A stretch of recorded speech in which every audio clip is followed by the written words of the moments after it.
अब हम बात करते हैं चैप्टर नंबर 6 की। चैप्टर नंबर 6 के अंदर कुछ क्वेश्चन जो हैं वो मैंने आपको पहले से बताए हुए हैं कि जो क्वेश्चन जो है आपके पेपर पॉइंट ऑफ व्यू से बड़े ज़रूरी हैं, जिसमें बेटा एक एक्सोथर्मिक और एंडोथर्मिक रिएक्शन का क्वेश्चन है। दूसरा ये पाथवे एनर्जी डायग्राम है एक्सोथर्मिक और एंडोथर्मिक रिएक्शन की। उसके बाद बेटा कुछ डेफिनेशंस हैं, standard enthalpy of atomisation, neutralisation, Born Haber cycle long question में भी है आपके पास, और आपने बॉन हैबर साइकिल ड्रॉ भी करना होता है कई दफ़ा।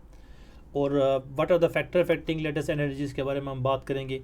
अच्छा, गिब्स फ्री एनर्जी का टॉपिक जो है वो आपका शामिल है, ठीक है, ये सिलेबस का हिस्सा है, इसकी एप्लीकेशन नहीं है लेकिन ये टॉपिक शामिल है। What is meant by entropy, ये सारा कुछ हम इसमें देख लेंगे। लॉन्ग क्वेश्चन इसके अंदर दो बड़े इंपॉर्टेंट हैं, एक हेसिस लॉ और उसकी एप्लीकेशन, और दूसरी एप्लीकेशन में ही दूसरा आता है बॉन हैबर साइकिल। तो वन बाय वन हम सारी चीज़ों को जो है ना वो देखते हैं। तो पहले बेटा आपको ना वो थोड़ा सा आपको इंट्रोड्यूस करवाता है थर्मल एनर्जी से, ठीक है। यानी कि जब कभी भी थर्मल एनर्जी की आप बात करेंगे,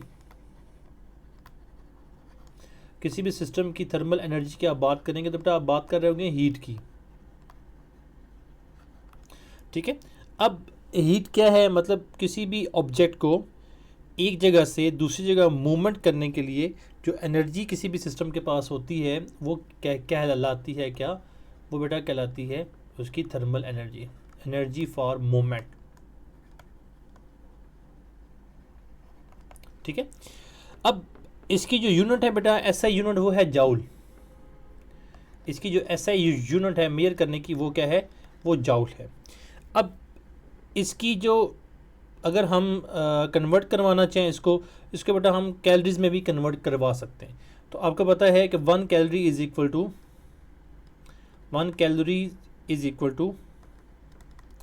4.18 जाउल, और ये बहुत इंपॉर्टेंट एमसीक्यूज़ है, मैंने पढ़ा चुका हूँ एमसीक्यूज़ में। तो अब इसको कैलोरीज को डिफाइन कैसे करेंगे, द हीट और thermal energy required to raise temperature of 1 gram of water from 14.5 to 15.5, यानी कि 1 डिग्री अगर आपने चेंज करना है 14.5 डिग्री से लेके 15.5 डिग्री तक, तो वो जो आपको एनर्जी रिक्वायर्ड है वो एनर्जी क्या कहलाएगी बेटा, वो आपकी कहलाएगी 1 कैलोरी। इसके बाद बेटा आता है कि थर्मोकेमिकल रिएक्शंस। थर्मोकेमिकल रिएक्शंस ऐसे रिएक्शंस होते हैं, थर्मोकेमिकल रिएक्शंस ऐसे रिएक्शंस होते हैं जिन रिएक्शंस के अंदर क्या है, हीट का ट्रांसफ़र हो रहा होता है, ठीक है। यानी कि ऐसे केमिकल रिएक्शन जिनमें क्या हो रहा होता है बेटा, हीट का ट्रांसफ़र हो रहा होता है, हीट इमिट हो रही होती है या फिर हीट क्या हो रही होती है बेटा, एब्जॉर्ब हो रही होती है, ठीक है। हीट एग्जिट हो रही है या फिर हीट क्या हो रही है बेटा, एब्जॉर्ब हो रही है। यानी कि अगर कोई एक रिएक्टेंट है तो वो एनर्जी लेके प्रोडक्ट में जाएगा, अगर कोई रिएक्टेंट है वो प्रोडक्ट बना रहा है और उसमें हीट जो है वो निकल रही है, तो इन दोनों तरह के रिएक्शंस को हम कहते हैं बेटा कि ये क्या है, थर्मोकेमिकल रिएक्शंस हैं। तो जिस तरह थर्मोकेमिकल रिएक्शंस होते हैं इस तरह बेटा थर्मोकेमिकल इक्वेशन भी होती है।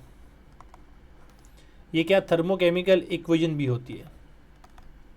थर्मोकेमिकल इक्वेशन क्या होती है, एक बैलेंस केमिकल इक्वेशन है, एक ऐसी बैलेंस केमिकल इक्वेशन जिसमें हीट चेंजेस को आप शो कर रहे हों, balance chemical equation which shows heat changes, ठीक है। ऐसी बैलेंस केमिकल इक्वेशन जो कि हीट चेंजेस को शो कर रही हो उसे हम क्या कहेंगे बेटा, उसे हम कहेंगे वो क्या है, वो थर्मोकेमिकल इक्वेशन है। अब इसके रेलेवेंट एक और अब जो टर्मिनोलॉजी है बेटा वो है थर्मोकेमिस्ट्री। थर्मोकेमिस्ट्री क्या है बेटा, थर्मोकेमिस्ट्री ब्रांच ऑफ केमिस्ट्री है जो डील करती है हीट और थर्मल एनर्जी चेंजेस को किसी भी केमिकल रिएक्शन में, किसी भी केमिकल रिएक्शन में हीट और थर्मल एनर्जी चेंजेस जो होते हैं बेटा उनको जो स्टडी करती है वो ब्रांच ऑफ केमिस्ट्री कहलाती है थर्मोकेमिस्ट्री। जो कुछ बुनियादी बातें थी जो हमने अभी तक देख ली हैं। अब फॉर एग्जांपल मैं यहाँ पे आप बात करूँ, कार्बन जो है वो अपनी सॉलिड स्टेट में, अच्छा यहाँ पे ना याद रखिएगा थर्मोकेमिस्ट्री में ये बहुत ज़रूरी है कि आप इसकी स्टेट्स जो है ना वो साथ मेंशन करें यही जो है आपकी उसमें भी केमिकल काइनेटिक्स में भी ज़रूरी है कि इनकी स्टेट्स आपने मेंशन करनी है, आगे जाके मैं आपको बता दूंगा। ऑक्सीजन O2 इसकी क्या है बेटा, गैस है, ये कन्वर्ट होती है CO2 गैस में और एनर्जी जो रिलीज़ करती है, अब यहाँ पे हम इसको लिखेंगे कि हीट ऑफ रिएक्शन है, आगे जाके मैं पढ़ा दूंगा आपको, 393.5 किलो जॉल। ठीक है, अब यहाँ आगे बढ़ने से पहले कुछ चीज़ें बेटा जो आपको हैं वो पहले से अंडरस्टैंड करनी है, जो कि एज इट इज़ टॉपिक तो आपके नहीं गिवन, लेकिन ये बाद में आपको बहुत ज़्यादा टॉपिक को समझने में आसानी होती है। तीन तरीके से चीज़ें जिनको आपने समझना है, इसके रेलेवेंट MCQs भी हम डिस्कस कर चुके हैं। सिस्टम, सराउंडिंग और बाउंड्री। सिस्टम, सराउंडिंग और बाउंड्री। अच्छा बेटा, सिस्टम के लिए हम SYS लिखेंगे, सराउंडिंग के लिए SR लिखेंगे, बाउंड्री के लिए B लिखेंगे। अब फॉर एग्जांपल आपने जो है वो एक ट्यूब ली, या फिर आप फॉर एग्जांपल बना रहे हैं चाय, हम एक सिंपल एग्जांपल ले लेते हैं, आप चाय बना रहे हैं और चाय के लिए आपने जो है ना एक बर्तन रखा हुआ है, उस बर्तन के अंदर चाय है, ऊपर आपने ढक्कन लगाया हुआ है, बर्तन बंद है।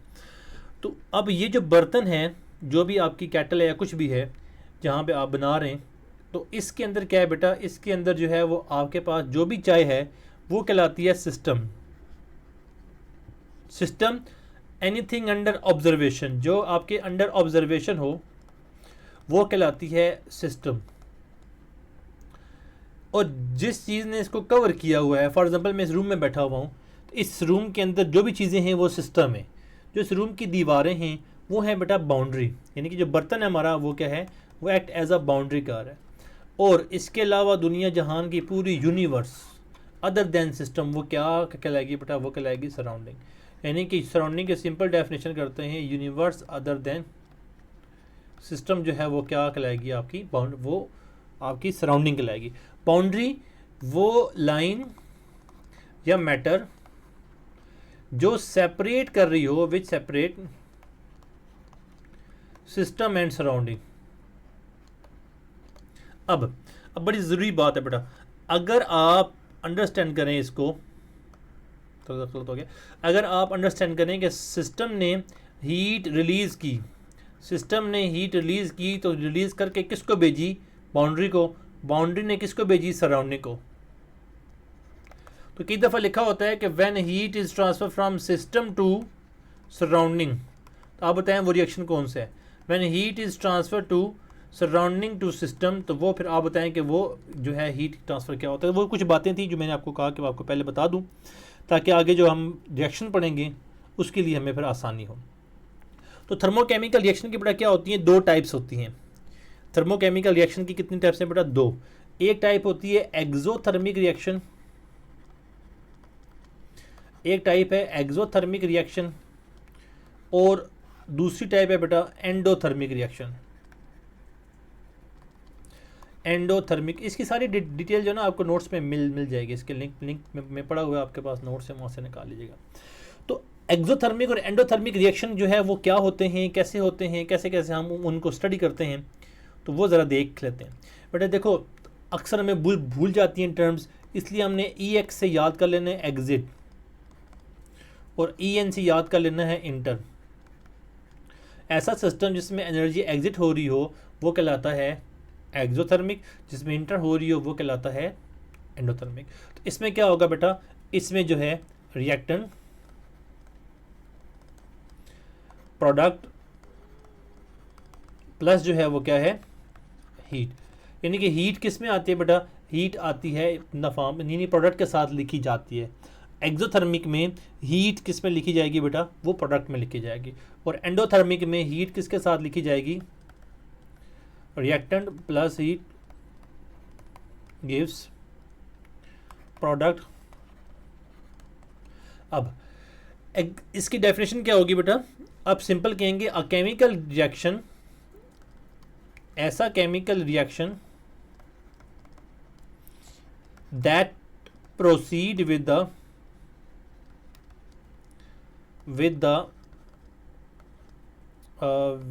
नहीं लिखा, विद द एवोल्यूशन ऑफ, यानी कि निकालने के लिए ऑफ हीट,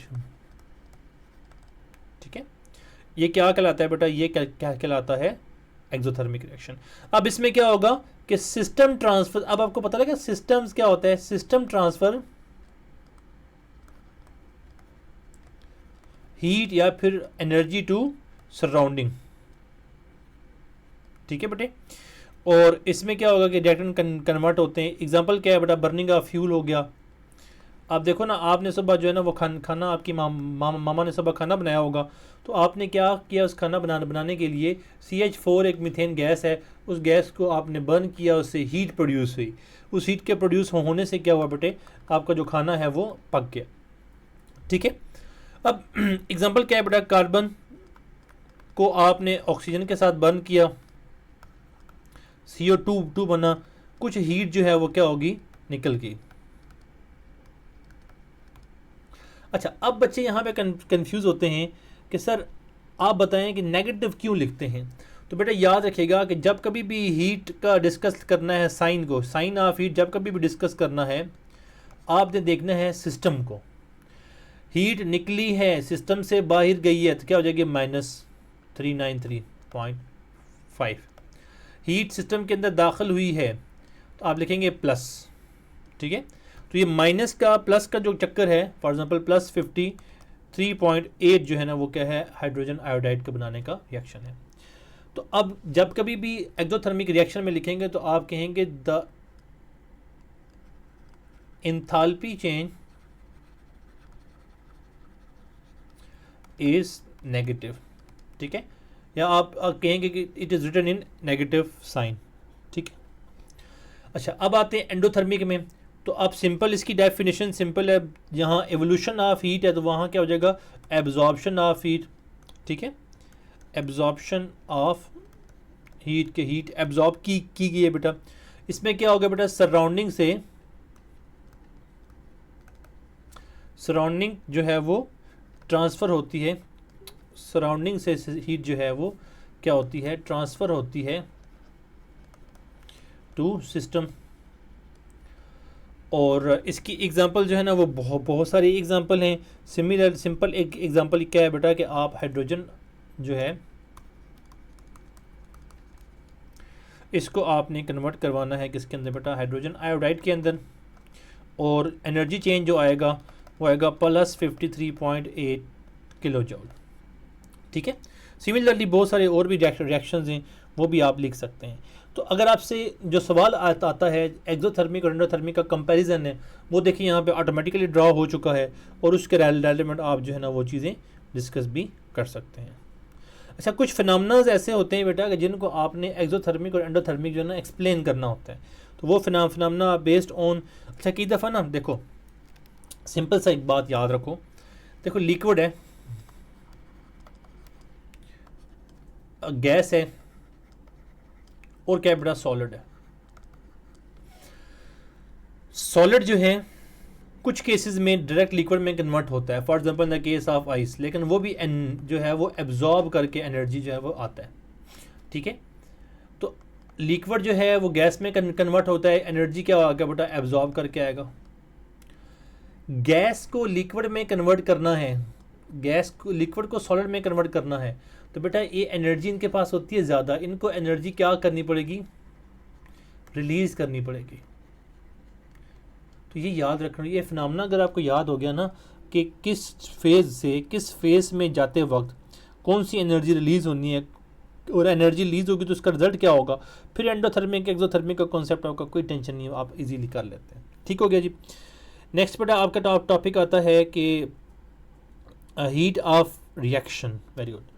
अब हीट ऑफ रिएक्शन क्या होता है, हम इसको कैसे जो है वो स्टडी करते हैं, उसको हम जो है वो सारा का सारा अभी देख लेते हैं। अब हीट ऑफ रिएक्शन से आपको क्या ज़हन में आ रहा है, हीट ऑफ रिएक्शन से आपको ज़हन में आ रहा होगा कि किसी भी रिएक्शन के अंदर जो हीट है वो क्या कहलाएगी, वो हीट ऑफ रिएक्शन है। ये तो केमिस्ट्री की अच्छी बात है कि केमिस्ट्री में टर्म्स होती हैं वो खुद बता रही होती हैं कि मैं क्या हूँ। तो हम बेटा हीट ऑफ रिएक्शन को ये कहते हैं कि वो अमाउंट ऑफ हीट जो कि एब्जॉर्ब हुई है या इवॉल्व हुई है जब किसी भी केमिकल रिएक्शन यानी कि हीट जो है, हीट जो है किसी भी सिस्टम के अंदर वो आइदर एब्जॉर्ब हुई हो या इवॉल्व हुई हो, वो तब जब मोलर क्वांटिटी ली गई हूँ, किसी भी सिस्टम की मोलर क्वांटिटी ली गई हो, किसी बैलेंस केमिकल इक्वेशन की मोलर क्वांटिटी ली गई हो रिएक्टेंट की, और क्या है बेटा प्रोडक्ट की, तो जो अमाउंट ऑफ हीट रिलीज होगी उसे हम क्या कहेंगे बेटा, उसे हम हीट ऑफ रिएक्शन कहेंगे, हीट ऑफ रिएक्शन। तो हीट ऑफ रिएक्शन के लिए क्या है कि अगर बैलेंस केमिकल इक्वेशन के जो मोल हैं वही मोल आपने लिए हैं और आपने जो अमाउंट ऑफ हीट कैलकुलेट की है, तो वो जो हीट की कैलकुलेशन है वो हीट ऑफ रिएक्शन कहलाएगी। ठीक हो गया बेटा। और हीट ऑफ रिएक्शन को अगर, ये बड़ी ज़रूरी बात है बेटा, अगर हीट ऑफ रिएक्शन को, किसी भी हीट ऑफ रिएक्शन को, नंबर 1 अगर आप मेजर करते हैं 25 डिग्री सेल्सियस पे यानी कि 298 केल्विन पे, और अगर आप उसको मेजर करते हैं 1 एटमॉस्फेरिक प्रेशर पे, तो आपके पास जो हीट कहलाएगी उस हीट को हम कहते हैं बेटा standard enthalpy change. Total heat content of a system को एंथैल्पी कहते हैं, शायद आपको नहीं बताया था। तो स्टैंडर्ड एंथैल्पी जो है वो क्या कहलाते हैं, स्टैंडर्ड एंथैल्पी चेंज कहते हैं बेटा उसको, कि एक एंथैल्पी जो है वो किस तरह चेंज हुई है। फॉर एग्जांपल कार्बन जो है प्लस ऑक्सीजन जो है ये कन्वर्ट हुआ है कार्बन डाइऑक्साइड में, जो कि क्या है गैस। अब कार्बन और ऑक्सीजन मिल के जो ओवरऑल एंथैल्पी चेंज क्रिएट कर रहे हैं वो क्या है बेटा 393.5 किलो जूल है। यानी कि इतनी एनर्जी जो है रिलीज होगी जब कार्बन जो है वो आपका ऑक्सीडाइज होगा या कार्बन जो है बर्न होगा। सिमिलरली अभी हमने जो बात की है ऊपर हाइड्रोजन आयोडाइड की, उसमें कितना था बेटा, उसमें हमारे पास था 53, लेकिन वो 53 क्या था बेटा प्लस था। यानी कि अब हम इंथैल्पी चेंज जो इसकी, अब देखो ना, अब मैं कह रहा हूँ इंथैल्पी चेंज क्योंकि हमें पता है कि इंथैल्पी चेंज का मतलब क्या है, हीट ऑफ रिएक्शन ही है। लेकिन heat of reaction of the enthalpy change जो है वो क्या होगी, वो डिपेंड करेगी कि आप उसको जो है वो स्टैंडर्ड एंथैल्पी कहें या ना कहें, वो डिपेंड करेगी कि वो किस टेम्परेचर पे किस प्रेशर पे ली गई है। ठीक है। तो if a reaction is exothermic when going in one direction it will be endothermic in reverse reaction. ये याद रखिएगा। अगर मैं यही रिएक्शन बेटा, अगर मैं यही रिएक्शन कर दूं अपोजिट, तो अब जो ये कंडीशन थी ये क्या हो जाएगी बेटा, अपोजिट हो जाएगी। अब ये -53.8 किलो जूल हो जाए, क्योंकि मैं इसको क्या कर रहा हूँ, बना नहीं रहा, मैं इसको क्या कर रहा हूँ, तोड़ रहा हूँ। तो तोड़ते वक्त जो एनर्जी है वो क्या हो जाएगी बेटा, वो उसके एग्जैक्टली अपोजिट हो जाएगी। एक रिएक्शन एक्सोथर्मिक था, अब उस रिएक्शन को आपने जब अपोजिट किया तो वो क्या बन गया, एंडोथर्मिक बन गया। तो ये एक्सो एंडो जो है ना वो चेंज अगर आपने करना है तो डायरेक्शन जैसे ही चेंज होगी एरो की, तो इसकी एक्सो एंडो भी चेंज हो जाएगा। ठीक है। तो ये क्यों बता रहा हूँ, क्योंकि आगे जाके न्यूमेरिकल्स में हमने इसकी डायरेक्शन चेंज करनी है, तो वो आपको तब तक आपको ना ये सारी चीज़ों का पहले से अंदाज़ा होना चाहिए, ताकि जब हम इसको सॉल्व करें तो आपको वहाँ पर जाकर कोई मसला ना बने। अच्छा बेटा, आगे आता है जी relation between enthalpy change and heat of reactions और हीट ऑफ कंबशन। तो बेटा सिंपल ये है कि जब कभी भी आप एंथैल्पी चेंज को डिस्कस करते हैं, अच्छा ये जो डेल्टा है ये बेटा चेंज को शो करता होता है। ठीक। और अक्सर ये यहाँ पे एक बात आई गई है, अक्सर ये उनके लिए होता है जो कि स्टेट फंक्शन होते हैं। स्टेट फंक्शन क्या मतलब क्या है, ऐसे फंक्शन जो कि इनिशियल और फाइनल स्टेज पे डिपेंड करते हैं। यानी कि मैं आपको कहता हूं कि मुझे नहीं पता कि तुम मेरे पास कैसे आते हो, लेकिन 1 घंटे में तुम इधर आओ, तो इसको कहते हैं कि initial and final state. Initial state आपकी वहाँ पे है, फाइनल स्टेट जो है वो आपकी मेरे पास है।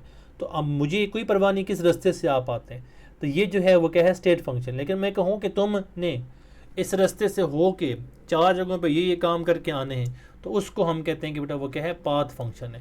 यानी कि जो पाथ पे डिपेंड कर रहा हो वो कहलाता है पाथ फंक्शन, और वर्क जो है वो एक पाथ फंक्शन है। ये MCQs बहुत दफ़ा पेपर में आता होता है, मे भी आपके पेपर में ये आ भी जाए।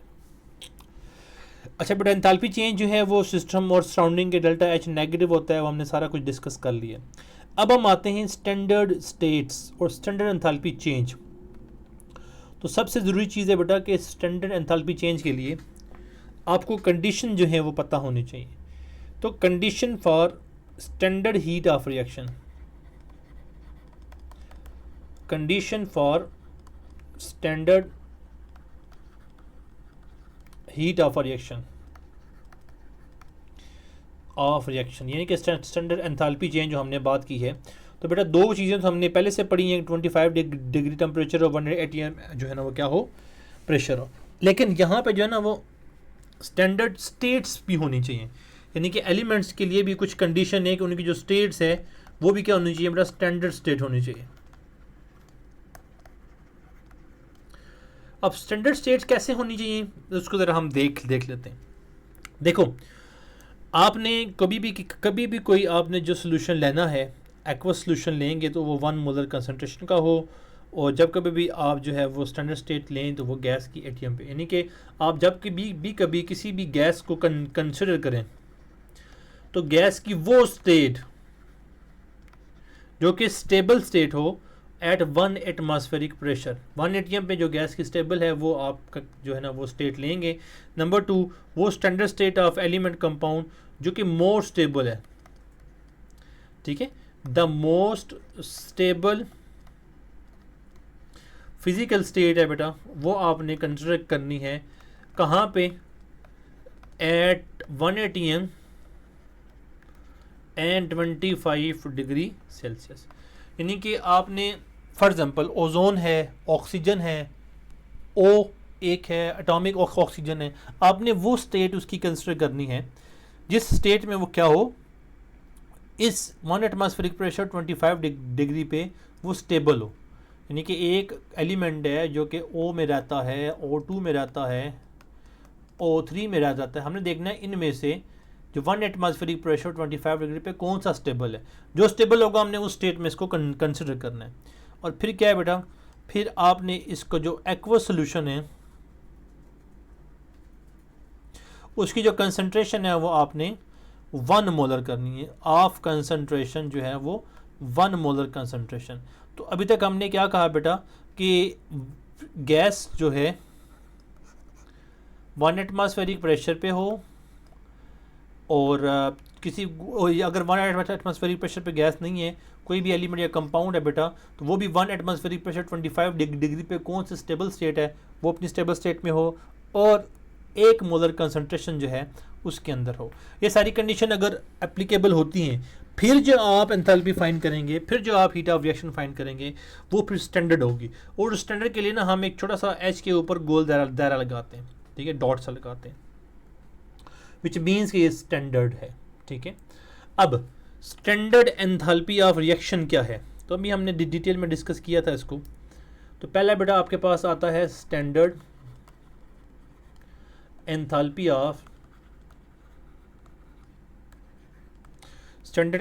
Of reaction,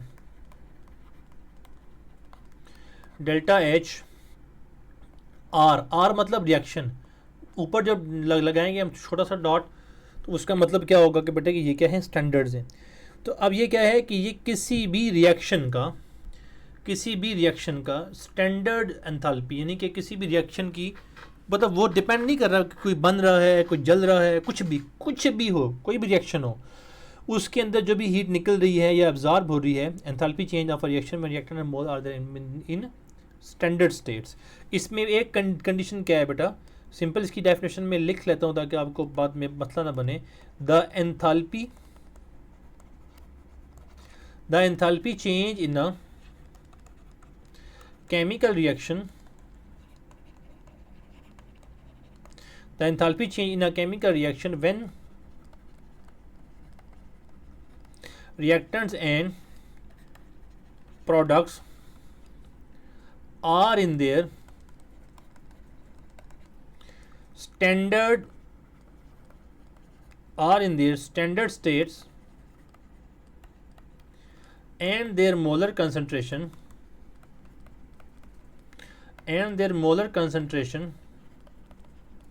are same as shown by balanced chemical equation, ठीक है, as shown by balanced chemical equation।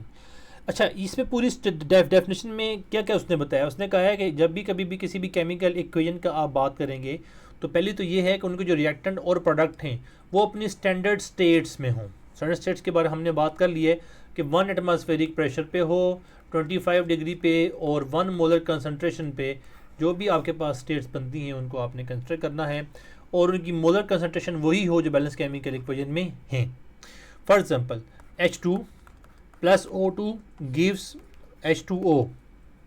अब ये बैलेंस नहीं है, इसलिए इसकी जो भी इक्वेशन का प्रोडक्ट आएगा वो हमारे पास स्टैंडर्ड एंथैल्पी नहीं होगी। फिर हमने क्या कहा कि बेटा यहाँ लगा दिया 2, यहाँ लगा दिया 2। अब भी इसमें मसला है। मसला क्या है कि हमने इसकी स्टेट्स मेंशन नहीं की कि इसमें कौन सी स्टेट है। तो जो हाइड्रोजन है वो किस में है बेटा, गैस में है। ऑक्सीजन जो है वो किस में है बेटा, गैस में है।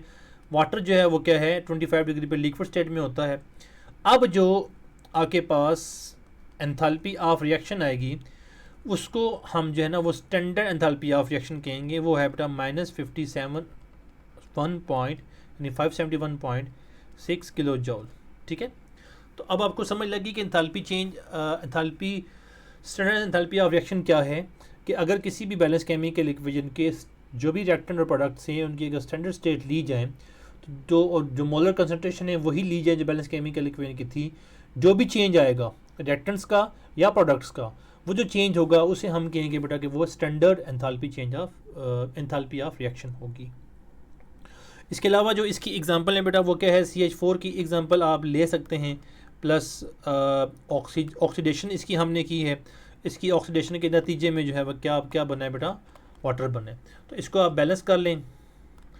तो यहाँ पे जो है बैलेंस करने के लिए हमें ऑक्सीजन से 2 को मल्टीप्लाई करना पड़ेगा और यहाँ हाइड्रोजन को 2 से मल्टीप्लाई करना पड़ेगा, ये बैलेंस हो जाएगी। तो CH4 गैस स्टेट में होती है, ऑक्सीजन गैस स्टेट में होती है, carbon dioxide standard state gas है, लिक्विड की स्टैंडर्ड स्टेट क्या है बेटा, वो सॉरी वाटर की जो है ना लिक्विड है। तो अब इसका जो ओवरऑल रिएक्शन है बेटा वो क्या है कि delta H R of reaction is -890.4 kilo joule. मैं इतना ये अलग अलग कलर चेंज करके क्यों बता रहा हूँ, ताकि आपको पता लगे कि ये चीज़ें ज़रूरी हैं। ये चीज़ें लिखना ज़रूरी होती हैं आपकी के उधर इक्वेशन के अंदर। ये बैलेंसिंग करना भी ज़रूरी होता है। ये नहीं कि भाई ऐसे उठा के आपने लिख दिया, नो, आपने इसको क्या करना है, आपने इसको चेंज करना होता है with respect to different type of things. आप इसको चेंज करेंगे फिर आपका जो है ना वो चीज़ें बनेंगी। सिमिलरली एक और अगर आप करना चाहें तो आप कर सकते हैं, लेकिन हम यहाँ पे फर्दर नहीं डिस्कस करते, हमारी वीडियो जो है ना वो थोड़ी ज़्यादा बन जाएगी। Standard enthalpy of formation. Standard enthalpy of formation जो है बेटा वो क्या है, सारे हम उड़ा देते, दोबारा लिख देते हैं। Standard enthalpy of formation. अब आपको स्टैंडर्ड एंथैल्पी का एक तो चीज़ पता लग गई कि स्टैंडर्ड एंथैल्पी क्या होती है। अब हमें फॉर्मेशन का देखना है कि फॉर्मेशन का मतलब क्या होता है कि किसी भी कंपाउंड को प्रिपेयर करना, बनाना, सिंथेसाइज करना। ठीक है, लेकिन यहाँ पे जो सबसे ज़रूरी बात है बेटा वो ये है, जब भी आप फॉर्मेशन करेंगे तो हमेशा आप 1 मोल की फॉर्मेशन करेंगे। तो अब वही जो डेफिनेशन हमने पहले पढ़ी थी वो डेफिनेशन हम चेंज करते हैं कि हम कहते हैं कि enthalpy change of a reaction, enthalpy change जो है, enthalpy change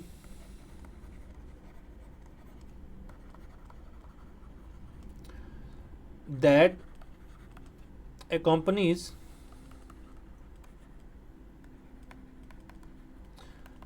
that is required for the formation of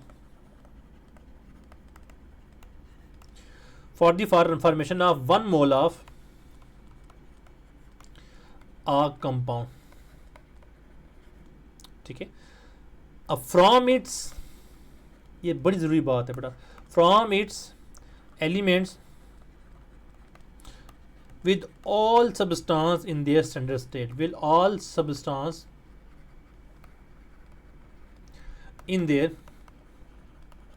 standard state, सारे सब्सटेंस को क्या होना है बेटा, अपनी स्टैंडर्ड स्टेट्स के अंदर जब होंगे फिर हमें मसला नहीं होगा। अब इसको ज़रा गौर से पढ़ें तो हमने ये कहा, क्या कहा है बेटा कि नंबर 1 हमने कहा है कि ये फॉर्मेशन ऑफ 1 मोल है। दूसरा कि क्या हो, from its element with all substances standard, वो स्टैंडर्ड स्टेट में होने चाहिए। अब देखो पानी की बात कर लेते हैं। वाटर का हमने क्या कहा था बेटा, O2 H2O। पहले हमने क्या कहा था कि रिएक्शन के लिए हमने क्या कहा था, आपको बैलेंस करना ज़रूरी है। क्या कहा था, बैलेंस करवाया भी था मैंने, बैलेंस करना ज़रूरी है। यहाँ पे आपको बैलेंस नहीं करना, यहाँ पे आपको ये करना है कि जो प्रोडक्ट है ना, जिसकी आप हीट ऑफ फॉर्मेशन निकाल रहे हैं, एंथैल्पी ऑफ फॉर्मेशन निकाल रहे हैं, उसको आपने करना है 1 भाई, फिर आप बाकी इक्वेशन को बैलेंस कर लें। इसको 1 किए बगैर आपने इसकी एंथैल्पी ऑफ फॉर्मेशन नहीं निकालनी। तो कैसे सर हमें कैसे पता इसको कैसे निकालते हैं? तो भाई आसान तरीका है, जो बैलेंस केमिकल इक्वेशन है उसे लिखो, फिर देखो इसको 1 कैसे कर सकते हैं। इसको 1 करने के लिए बेटा क्या होगा, 2 से डिवाइड करेंगे तो ये 1/2 हो जाएगा, और ये क्या हो जाएगा 1। तो ये जो इक्वेशन बनेगी H2 + half O2 gives H2O। ये ऊपर वाली इक्वेशन जो काटा माटा मारा हुआ है मैंने, ये नहीं करनी आपने। बेसिकली जो इक्वेशन लिखनी है वो ये नीचे वाली एक इक्वेशन जो है वो आपने लिखनी है, जो मैंने यहाँ पे नीचे लिखी हुई है, जिसमें आपने प्रोडक्ट जो लिखा है बेटा, प्रोडक्ट आपने वो 1 मोल लिखा हुआ है। अब प्रोडक्ट 1 मोल है तो इसकी जो फॉर्मेशन है वो चेंज हो जाएगी। पहले देखो 2 मोल के जो हमें जो रिक्वायर्ड था वो कितने थे, heat of reaction for 2 moles 571.6 kilo joule था। अब 1 मोल के लिए तो आप इसको डिवाइडेड बाय 2 कर लें, तो ये आपके पास आ जाएगा कि delta H of formation of water, अगर आप यहाँ लिखना चाहें वाटर तभी ठीक है, वैसे इन जनरल हम नहीं लिखते होते, वो आएगा 285.8 किलो जूल पर मोल। अब यहाँ मैंने क्या क्या लिखा है बेटा, किलो जूल पर मोल, क्योंकि ये 1 मोल के मुताबिक मैं इसको निकाल रहा हूँ, ठीक है। सिमिलरली अगर आप इसको चेंज करना चाहें तो SO3 के लिए हम करते हैं 3/2O2 गिव्स SO3। अच्छा यहाँ पे ना एक और बात है, वही जो पहले बात मैंने की थी कि यहाँ पे अपने गैस का लिखना है, यहाँ गैस लिखनी है, यहाँ लिक्विड लिखना ज़रूरी है। सिमिलरली सल्फ़र जो है वो क्या होता है, सॉलिड स्टेट में होता है, ये गैस स्टेट में होती है, ये जो है वो भी गैस स्टेट में होती है। तो इसकी बेटा जो एंथैल्पी ऑफ फॉर्मेशन है वो क्या है, 395.7 किलो जूल पर मोल। इन जनरल ना आपको वैल्यूज़ गिवन होती हैं, लेकिन जब आप एग्जांपल में किसी को वैल्यू पुट करोगे ना, तो यहाँ पे आपको याद करना पड़ेगा। अच्छा, स्टैंडर्ड एंथैल्पी ऑफ फॉर्मेशन का टेबल दिया गया है, टेबल 6.1 जो है आपका बेटा, वो आपका स्टैंडर्ड एंथैल्पी ऑफ फॉर्मेशन का टेबल है। बच्चे पूछते हैं सर ये याद करना पड़ेगा, तो for the papers, in papers के लिए तो आपको याद करने की ज़रूरत नहीं है। हाँ, इंट्री टेस्ट में कुछ चीज़ें मैं यहाँ से एक्सट्रैक्ट करके आपको बताऊँगा कि हम ना हमेशा जब भी आपको कोई भी चीज़ याद करनी हो ना, तो आप हमेशा सबसे बड़ी यानी कि लार्ज वैल्यू याद करें, यानी लार्जेस्ट वैल्यू स्मॉलेस्ट वैल्यू याद करें, और डिस्कस्ड वैल्यू, जो वैल्यू डिस्कस हुई हो वो वैल्यू याद करनी पड़ती है। सिंपल मैं आपको बात बताता हूँ कि आप बाज़ार में गए तो आपने 7 फुट का कोई बंदा देखा या कोई खातून देख ली 7 फुट की, जो कि नॉर्मली नहीं होता, तो आपको याद रहेगा। और आपने सिमिलरली कोई 3-3.5 फुट का कोई बंदा देखा या फिर उससे भी कम, तो वो आपको याद रहेगा। स्मॉलेस्ट एंड लार्जेस्ट वैल्यू आपको याद रहती हैं। या फिर कोई एक ऐसा बंदा मिला जिसके बारे में आपने कोई चीज़ डिस्कस की है, तो वो भी आपको याद रहेगा, जिससे आपने कोई चीज़ डिस्कस की है। सिमिलरली जब याद करनी होती है वैल्यू किसी भी बड़े मतलब टेबुलर डाटा में से, तो आपने वो वैल्यू याद करनी है जो कि डिस्कस हुई हो। जिस तरह अब नेक्स्ट टॉपिक है एंथैल्पी ऑफ कंबशन, उसमें कार्बन ग्रेफाइट डिस्कस हुआ है, कार्बन डायमंड डिस्कस हुआ है, सल्फर रोहम्बिक सल्फर मोनोक्लिनिक डिस्कस हुआ है, मीथेन ईथेन डिस्कस हुए हैं, वगैरह वगैरह। जो भी डिस्कस हुए हैं तो वो आप डिस्कस किए हुए को याद करेंगे। बाकी जो है ना पूरा टेबल जो याद करने की ज़रूरत नहीं है, कोई तगमा नहीं मिलने वाला आपको। अच्छा बेटा, standard enthalpy of combustion, standard enthalpy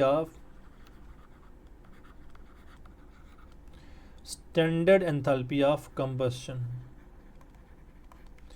यानी कि डेल्टा H0 ऑफ C। अब स्टैंडर्ड एंथैल्पी ऑफ कंबशन जो है, अब इसमें आपने कंबशन किसकी करनी होती है, रिएक्टेंट की ना, कि रिएक्टेंट को कंबशन करके प्रोडक्ट में कन्वर्ट करना होता है। तो कंबशन का दूसरा नाम बेटा जो है ना वो क्या है, कंबशन का दूसरा नाम है कंप्लीट ऑक्सीडेशन। ठीक है। यानी कि आपने जब भी कभी कंबशन करनी होती है बेटे, तो आपने ऑक्सीजन ऐड करवाना होता है। अब कंबशन की मैं अब बात करूं तो कार्बन की ऑक्सीजन ऐड किया, क्या बना, कार्बन डाइऑक्साइड। तो यहाँ पे कार्बन की बेटा क्या हुई है, कार्बन की कंबशन हुई है। कार्बन सॉलिड था, उसकी हमने कंबशन की है और इसको हमने गैस में कन्वर्ट कर लिया है। अच्छा सर, इसके लिए डेल्टा जो हीट होगी, क्या हम वही लिखेंगे जो हमने पहले लिखी थी? तो भाई देखो, इसमें कोई कंडीशन चेंज हुई है? नहीं हुई, तो भाई लिख सकते हैं। तो इस तरह के जो स्टैंडर्ड रिएक्शन हैं, जिस तरह ये वाला रिएक्शन है, इसको आप लिख सकते हैं फॉर्मेशन ऑफ CO2 में लिख सकते हैं। देखो जनरलाइज वो वाले ना, मैं एक दफ़ा इस्लामियात पढ़ा रहा था A लेवल की, तो उसमें ना मैंने बच्चों को बताया था कि द वननेस ऑफ गॉड में ना आप सूरह इखलास याद कर लो। द वननेस, जहाँ पे भी द वननेस का कॉन्सेप्ट आएगा तो वहाँ पे आप जो है वो चीज़ें लिख सकते हो। ठीक है। तो कार्बन, यहाँ पे क्या हो रहा है बेटा, कार्बन की कंबशन हो रही है। कार्बन जो है वो क्या हो रहा है, इसकी हम कर रहे हैं कंबशन। तो ये जो इक्वेशन है, ये कंबशन ऑफ कार्बन के लिए भी हम लिख सकते हैं इसको। तो इसकी डेफिनेशन क्या होगी? बाय सिंपल डेफिनेशन है कि when 1 mole of substance is completely burned in excess of oxygen under standard condition, वो क्या होगी, यानी कि इसमें 1 मोल ऑफ हमें रिएक्टेंट को, हमने 1 मोल ऑफ किसी भी सब्सटेंस को हमने क्या क्या करना है बेटा, बर्न करना है। जैसे उसे बर्न करेंगे इन एक्सेस ऑफ ऑक्सीजन। अब किसकी जी, जब ये जो कंपाउंड है, ये जो सब्सटेंस है, वो क्या होगा, अपनी स्टैंडर्ड स्टेट में होगा। इसकी स्टैंडर्ड स्टेट का होना ज़रूरी है स्टैंडर्ड एंथैल्पी बनाने के लिए। ठीक है, ये सब्सटेंस का स्टैंडर्ड स्टेट में होना ज़रूरी है। बाकी कुछ वैल्यूज़ हैं वो मैं आपको बताता हूँ। इन द केस ऑफ हाइड्रोजन, आपको वैल्यू जो है ना वो याद करनी पड़ती है। हाइड्रोजन गैस के लिए 285.8 है। कार्बन ग्रेफाइट के लिए 390 माइनस 390 3.5 है बेटे। कार्बन डायमंड के लिए ये बेटा 395.4 है। अच्छा, कार्बन ग्रेफाइट या फिर नॉर्मली जो आपने कार्बन सॉलिड लिखा होता है उसको तकरीबन हम कार्बन ग्रेफाइट ही कंसिडर करते हैं। मतलब देखो ना, carbon solid plus oxygen gas gives carbon dioxide gas. तो ये -393.5 किलो जूल पर मोल लिखा होता है। तो हम क्यों लिख रहे होते हैं कि वो कार्बन अक्सर हम कंसिडर करते हैं कार्बन ग्रेफाइट को। ठीक है, डायमंड को कौन बर्न करेगा। स्टैंडर्ड एंथैल्पी ऑफ एटोमाइजेशन, इसके बाद जो टॉपिक आता है स्टैंडर्ड एंथैल्पी ऑफ एटोमाइजेशन। भाई हैं आसान, लेकिन आपको ना इन अब ये क्यों पढ़ा रहे हैं सर, आगे जाके जब हम पढ़ेंगे ना तो आपको मिनटों में चीज़ें पता लग जाएंगी। जो हमारे पास हेसिस लॉ है और जो बोन एबर्ट साइकिल है, ये बेटे आपको बहुत आसानी से समझ आ जाएंगे अगर आपको ये टॉपिक समझ आते हैं तो। Standard enthalpy of atomisation, delta HAT लिखते हैं एटोमाइजेशन के लिए, ऊपर हम नोट लगा देंगे। तो भाई एटोमाइजेशन का सर क्या मतलब होता है? या वेरी गुड क्वेश्चन। एटोमाइजेशन का मतलब ये है कि हम एटम्स बना रहे हैं, यानी कि formation of atoms from there compound, from molecule कह लें या फ्रॉम कंपाउंड कह लें, की बात है। तो यहाँ पे क्या होगा बेटा, यहाँ पे हम इसकी डेफिनेशन जब लिखेंगे तो कहेंगे standard enthalpy when 1 mole of gaseous atom, यानी कि स्टैंडर्ड एंथैल्पी या एंथैल्पी चेंज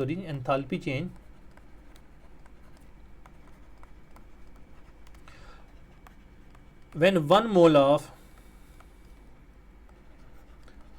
gaseous atom, ठीक है, एटम होगा, ठीक है, वन मोल का होगा ना, are is form from its element under standard condition,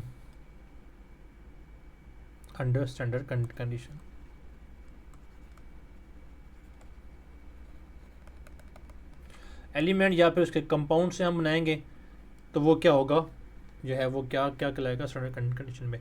लेकिन हाइड्रोजन को आप HCl से नहीं बना सकते, हाइड्रोजन को आप बनाएंगे हाइड्रोजन के मालिक्यूल से ही, ठीक है। H2 से आप H जो है वो बनाएंगे, पहली बात।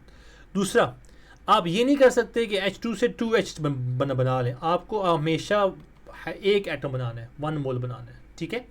इसलिए आप यहाँ पे जो है अगेन वही वाला फार्मूला लगाएंगे जो मैंने कहा था कि H2 से 2H H बन रहा है, डिवाइड बाय 2 कर दें तो यह आ जाएगा 1/2 H2 गिव्स H। तो ये जो हीट ऑफ एटमाइजेशन या फिर आपके पास एंथैल्पी ऑफ एटमाइजेशन होगी, इस केस में वो बटा क्या हो जाएगी 218 किलो जूल पर। सर अभी तक तो हम नेगेटिव लिख रहे थे, पॉजिटिव क्यों हो गया? क्योंकि अब हम इसके क्या क्या कर रहे हैं, हम एंडोथर्मिक को डिस्कस कर रहे हैं। तो अभी तक हम कहते हैं हीट ऑफ कंबशन जो है ना वो क्या है, नेगेटिव है। हीट ऑफ कंबशन नेगेटिव होती है, इसका मतलब heat of combustion is always exothermic, ठीक है।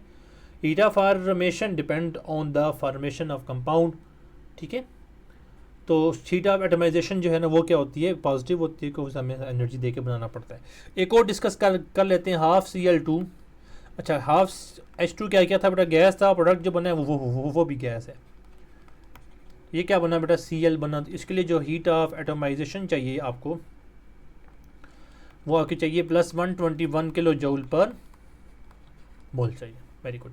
सो नेक्स्ट हम चलते हैं जी स्टैंडर्ड एंथैल्पी ऑफ न्यूट्रलाइजेशन पे। One of the most interesting concept, थोड़ा सा ज़रूरी है इसके अंदर। स्टैंडर्ड एंथैल्पी ऑफ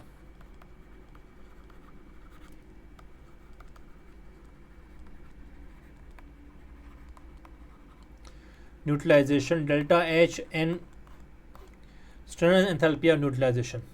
भाई न्यूट्रलाइजेशन तो बच्चे को पता होता है क्या, कि एसिड को बेस के साथ जब ट्रीट करते हैं HCl + NaOH गिव्स क्या बनाता है बेटा, वाटर प्लस सॉल्ट बनाता है, सॉल्ट प्लस वाटर बनाता है, एक ही बात है। अब यहाँ पे बड़ी गौर से बात करनी है। देखें HCl जो है वो क्या है, एसिड है। एसिड किस फॉर्म में है बेटा, एसिड एक्वस फॉर्म में होता है। HCl गैस है लेकिन एक्वस फॉर्म में वो आ जाता है। NaOH किस फॉर्म में, एक्वस फॉर्म में। वाटर किस फॉर्म में, एक्वस फॉर्म में नहीं है, वाटर को हम लिक्विड फॉर्म में लिखेंगे, ठीक है। और NaCl क्या है बेटा, ये एक्वस फॉर्म में। मतलब पानी में जो सोल्यूशन बनता है वो आपके पास क्या होता है, एक्वस होता है। अल्टीमेटली जो सोल्यूशन आपके पास बनेगा वो एक्वस होगा।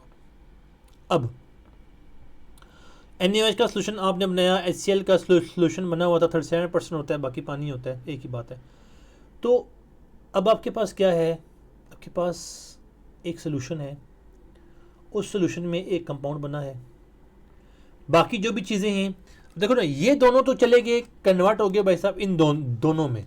अब इन दोनों को स्टडी कर लेते हैं। क्या NaCl अकेला है, यानी मिल के रह रहे अलग अलग है? तो भाई NaCl Na पॉजिटिव और Cl नेगेटिव की सूरत में, मतलब फॉर्मेशन ऑफ NaCl यहाँ पे नहीं हुई, formation of ions of NaCl हुई है। तो मतलब यहाँ पे जो हुआ है बेटा वो क्या हुआ है, यहाँ पे हुई है फॉर्मेशन ऑफ वाटर।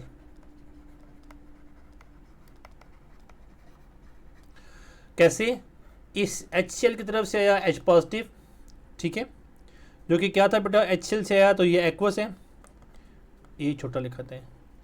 और OH जो है बेटा वो कहाँ से आया, बेस से आया, जो कि क्या है बेटा, ये भी एक्वस है। इन दोनों ने मिलके एक कंपाउंड को सेंसाइज किया जो कि क्या है, लिक्विड है।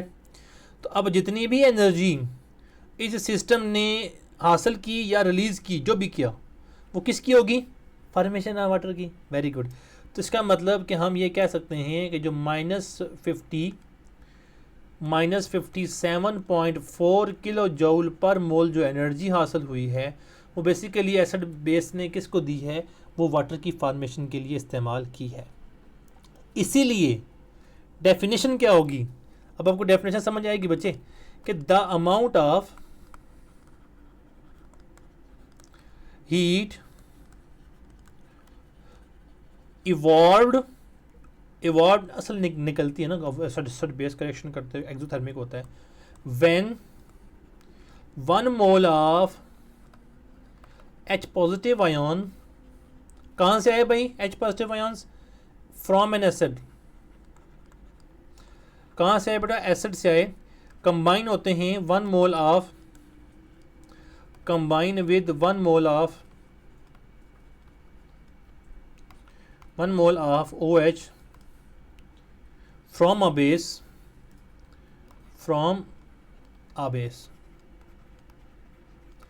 to form 1 mole of water. ठीक है, तो 1 मोल ऑफ वाटर को बनाने के लिए अंडर स्टैंडर्ड कंडीशन, भूलना नहीं है, अंडर क्या है बेटा? Under standard conditions. Standard conditions के अंदर जो 1 मोल ऑफ वाटर बना है वो वाटर जो है वो क्या कहलाएगा बेटा? वो वाटर की जो फॉर्मेशन है बेसिकली कहलाएगी हीट ऑफ न्यूट्रलाइजेशन। अब तो आपको समझ आ गया होगा कि सर क्या बात कर रहे हैं। अगर इसी को बेटा आप आइंस की फॉर्म में लिखना चाहें तो बेसिकली रिएक्शन क्या हुआ है कि Na positive ion plus OH negative ion plus H positive ion plus Cl negative ion, all of them are aqueous.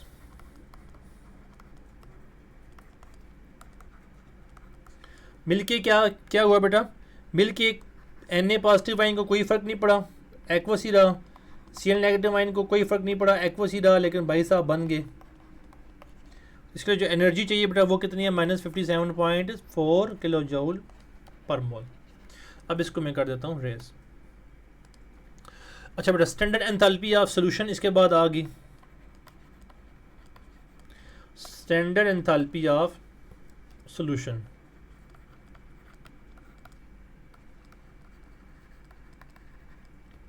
अब इसके लिए डेल्टा H, अच्छा पिछले वाले के डेल्टा HN लिखते हैं, ठीक है, वो मैंने अब यहाँ पे आपको बताया भी हुआ है। इसके लिए बेटा लिखेंगे डेल्टा H सोल, और ऊपर हम जो है ना वो लगा देंगे नॉट, क्योंकि हमने इसको स्टैंडर्ड कंडीशन पे हल किया हुआ है। तो अब एंथैल्पी चेंज देखो सिंपल सी बात है, वो एंथैल्पी चेंज जो किसी भी सॉल्वेंट के अंदर हमने किसी सोल्यूट को हल किया है, लेकिन यहाँ पे एहतियात करनी है किसने कितना सोल्यूट ऐड करना है? 1 मोल। तो हम कहेंगे कि एंथैल्पी चेंज वो enthalpy change when 1 mole of a substance is dissolved in so much of solvent that no further dilution detectable heat change. यानी कि आपने क्या किया बेटा? अब आपके पास जो है वो क्या है? ये पड़ा हुआ है सोल्यूट, आपने इसके अंदर सॉल्वेंट ऐड करना शुरू कर दिया। अब वो हीट चेंज दे रहा है, हीट चेंज हो रही है, ठंडा कर रहा है या गर्म कर रहा है, दोनों हो सकते हैं, कोई फ़र्क नहीं पड़ता। लेकिन जैसे ही आपने और सॉल्वेंट ऐड किया अब हीट चेंजेस कोई हो नहीं रही, इसका मतलब अब उसकी कैपेसिटी मैक्सिमम हो गई है। तो कुछ सोल्यूशन होते हैं बेटा जो सोल्यूशन आपके जो बीकर को कर देते हैं ठंडा, कुछ सोल्यूशन है जो आपके बीकर को कर देते हैं गर्म। फॉर एग्जाम्पल NH4Cl सॉलिड है, ये कन्वर्ट होगा NH4 पॉजिटिव एक्वस में, Cl नेगेटिव एक्वस में। तो ये जो है वो एनर्जी जो रिलीज़ करेगा सोल्यूशन की, वो एनर्जी क्या होगी बेटा? वो एनर्जी होगी +15.1 किलो जूल पर मोल होगी। सिमिलरली HCl जो सॉलिड है, सॉरी गैस है, HCl गैस होता है, ठीक है। HCl गैस जो है वो बेटा HCl जब प्योर फॉर्म में होता है, प्रोड्यूस होता है, वो गैस होता है। जो लिक्विड फॉर्म में होता है ये 37% जो है ना वो आपके पास HCl होता है, गैस 12 मोलर जो है ना वो HCl होता है, ठीक है। तो ये जब कन्वर्ट होता है इसके अंदर तो ये आता है बेटा H positive aqueous plus Cl negative aqueous में, ठीक है। इस केस में जो एनर्जी रिलीज़ होती है 75 किलो जूल पर मोल एनर्जी रिलीज होती है, ठीक हो गया। आगे कुछ जो है ना वो प्रैक्टिसेस हैं वो आप कोशिश कीजिएगा, कर लीजिएगा। Standard enthalpy of first electron affinity, बेटा इलेक्ट्रॉन एफिनिटी का तो मैंने वीडियो अलग से भी अपलोड की हुई है। Standard enthalpy of first electron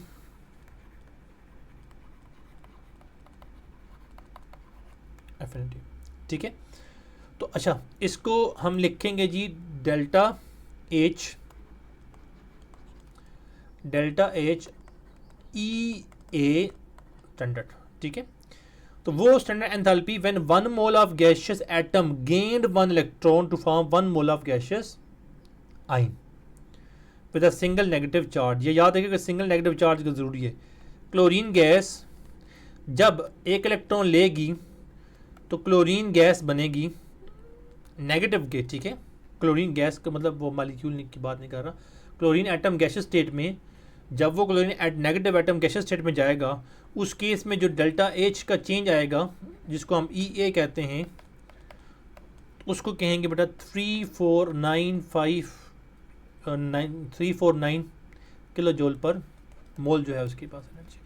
तो वो हीट जो रिलीज होती है, पहले केस में रिलीज होती है, दूसरे केस में एब्जॉर्ब होती है। हम फर्स्ट की बात कर रहे हैं तो वो हीट जो क्या होती है बेटा, रिलीज होती है जब कभी भी कोई सिस्टम क्या करता है कि वो अपने एटम से गैसियस स्टेट में जाए, उसको हम कहते हैं कि बेटा वो क्या है, वो standard enthalpy of first electron affinity होती है। दूसरा बेटा है लेटिस एनर्जी, ठीक है। तो अब ये बहुत इंपॉर्टेंट है क्योंकि आगे हमने जाके इसको यूज़ भी करना है। तो हमने लेटेस्ट एनर्जी को क्या कहा बेटा, वो energy released when 1 mole of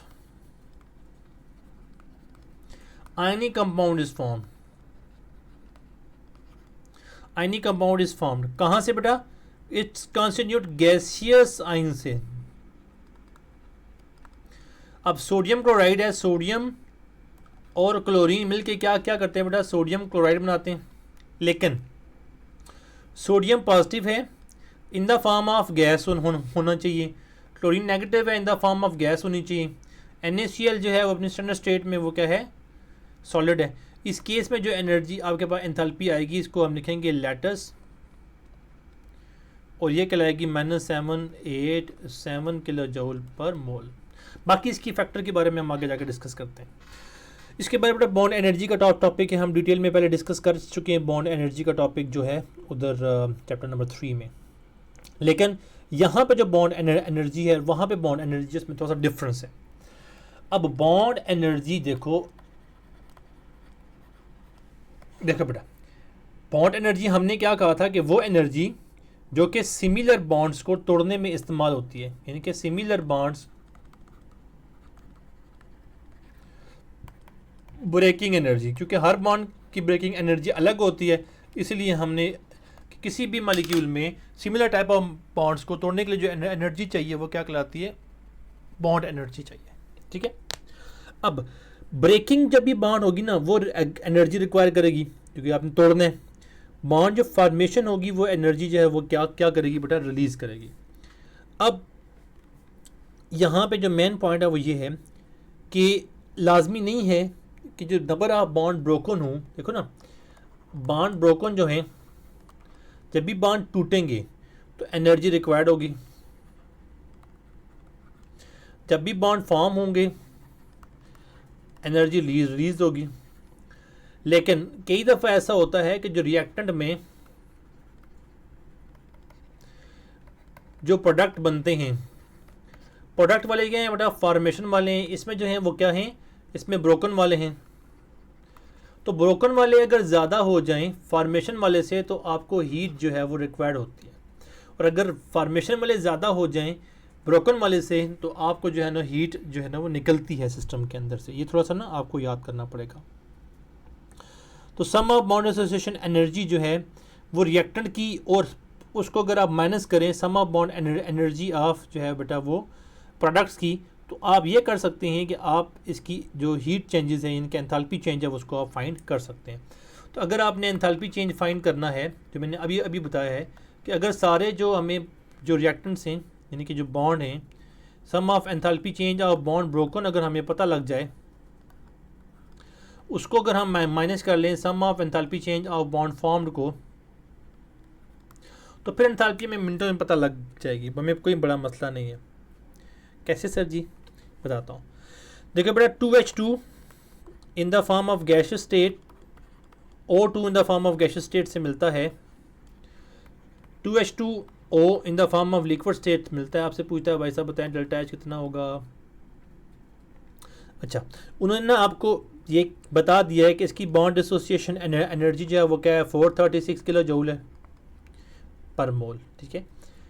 और इसकी जो आपके पास बॉन्ड एसोसिएशन एनर्जी है वो क्या है बेटा, पर मोल लिख लेता हूँ, बाद में कंफ्यूज होंगे आप। 493.6 किलो जूल है बेटा। और इन भाई साहब की जो एच यहाँ पे जो बॉन्ड एसोसिएशन एनर्जी है ओ एच की, यहाँ पे ओ एच की, ठीक है, वो आपके पास कितनी है 460 किलो जूल। तो बेटा यहाँ बॉन्ड कौन सा ब्रेक हुआ है, एच एच।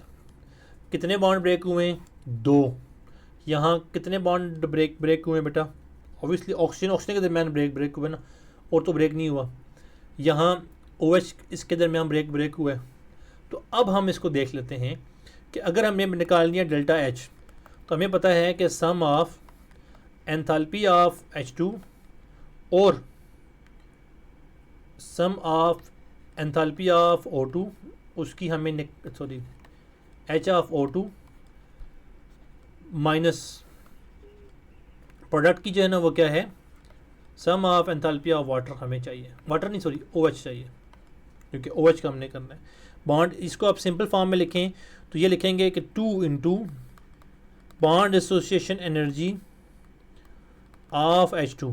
क्यों, क्योंकि ये हमारे पास कितने बड़ा 2 मोल है, आप इधर भी लिख लो बेशक 2, plus 2 into bond association energy of oxygen 1 है ना, 1 है, माइनस क्या आएगा बेटा, कितने बॉन्ड है इसके अंदर, वाटर के अंदर कितने बॉन्ड होते हैं, वो के 2, 1 और 2 वाटर के मालिक्यूल के अंदर कितने होंगे बेटा 4।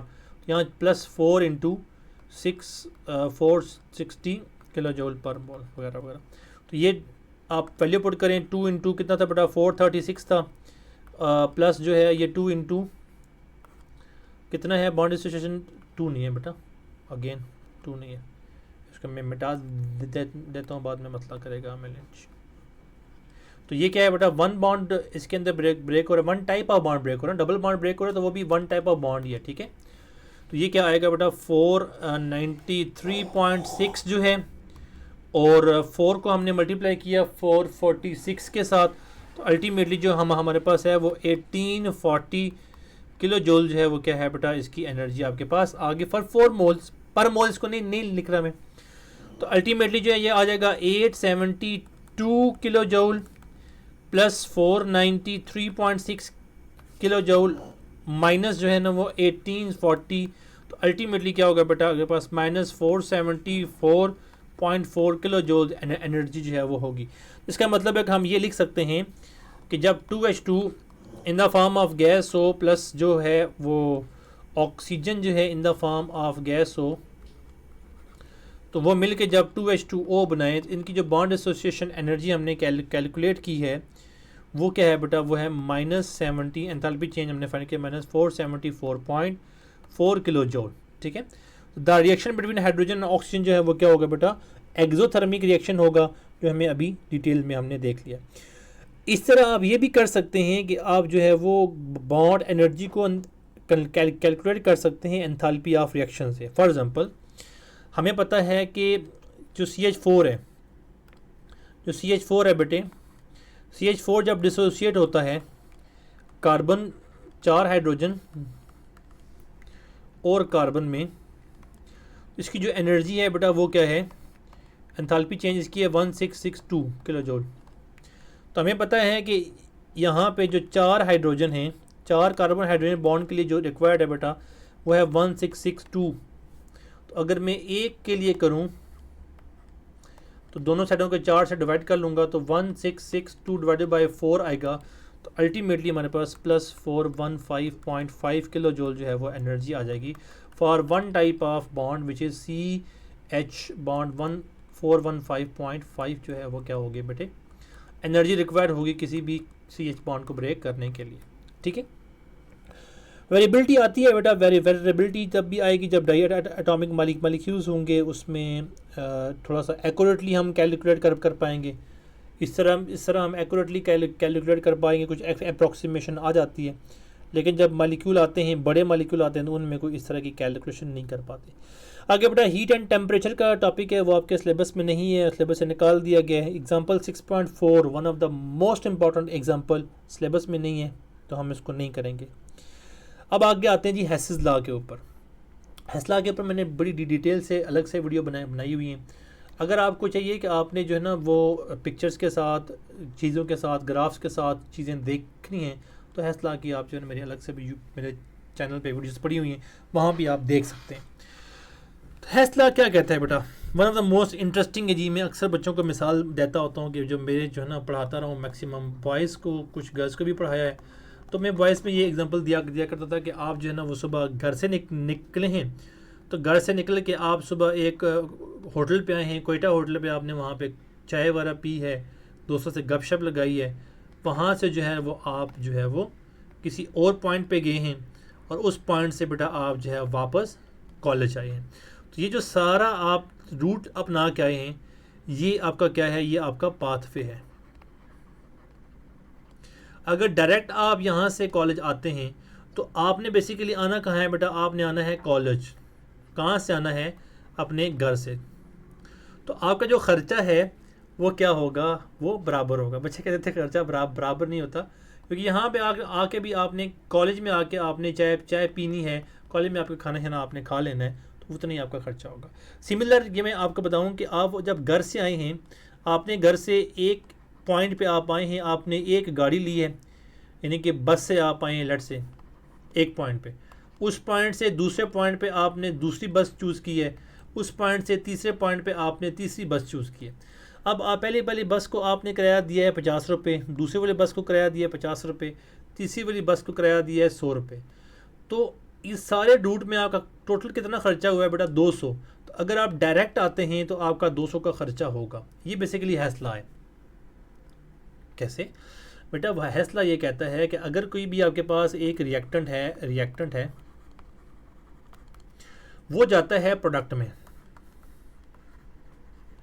उसका जितना भी खर्चा हुआ है, खर्चा मतलब जितनी भी हीट उसके पास निकली है या एब्जॉर्ब हुई है या कुछ भी हुआ है, वो अगर डायरेक्ट बने या फिर इनडायरेक्ट बने, फॉर एग्जांपल रिएक्टेंट जो है वो किसी इंटरमीडिएट का मतलब वो चीज़ जो दरमियान में आती है, इंटरमीडिएट में बना है, वो किसी और इंटरमीडिएट में कन्वर्ट हुआ है, फिर वो प्रोडक्ट में कन्वर्ट होता है। यहाँ पे जो डेल्टा एच है पहले के लिए 1, दूसरे के लिए डेल्टा एच जो है वो बेटा क्या है 2, तीसरे के लिए जो डेल्टा एच है वो क्या है 3।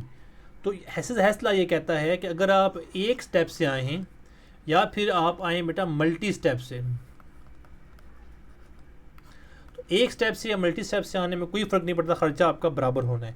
इट स्टेट्स अब इसकी जो स्टेटमेंट है वो मैं आपको बताता हूँ। The enthalpy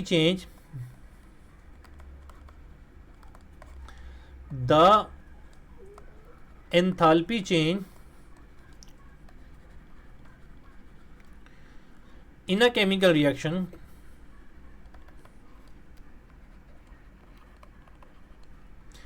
is the same whether the reaction takes place in a single step, जो मैंने क्या कहा कि आप सीधा बना लें, और मल्टीपल्स, और इन सेवरल स्टेप। ठीक है,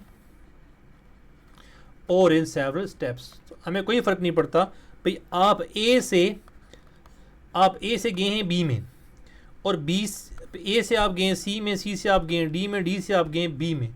अगर आपका खर्चा एक डेल्टा एच था, यहाँ पे आपका डेल्टा एच 1 हुआ है, यहाँ पे डेल्टा एच 2 हुआ है, यहाँ पे डेल्टा एच 3 हुआ है बेटा, तो सिंपल है कि आपका डेल्टा एच है वो क्या होगा? इन बाकियों का क्या होगा बेटा? सम होगा। ठीक है, सिंपल सी एग्जांपल है, मैं कोई लंबी चौड़ी डिटेल नहीं है, कहानियाँ सुनने में मैं यहाँ नहीं बैठा हुआ।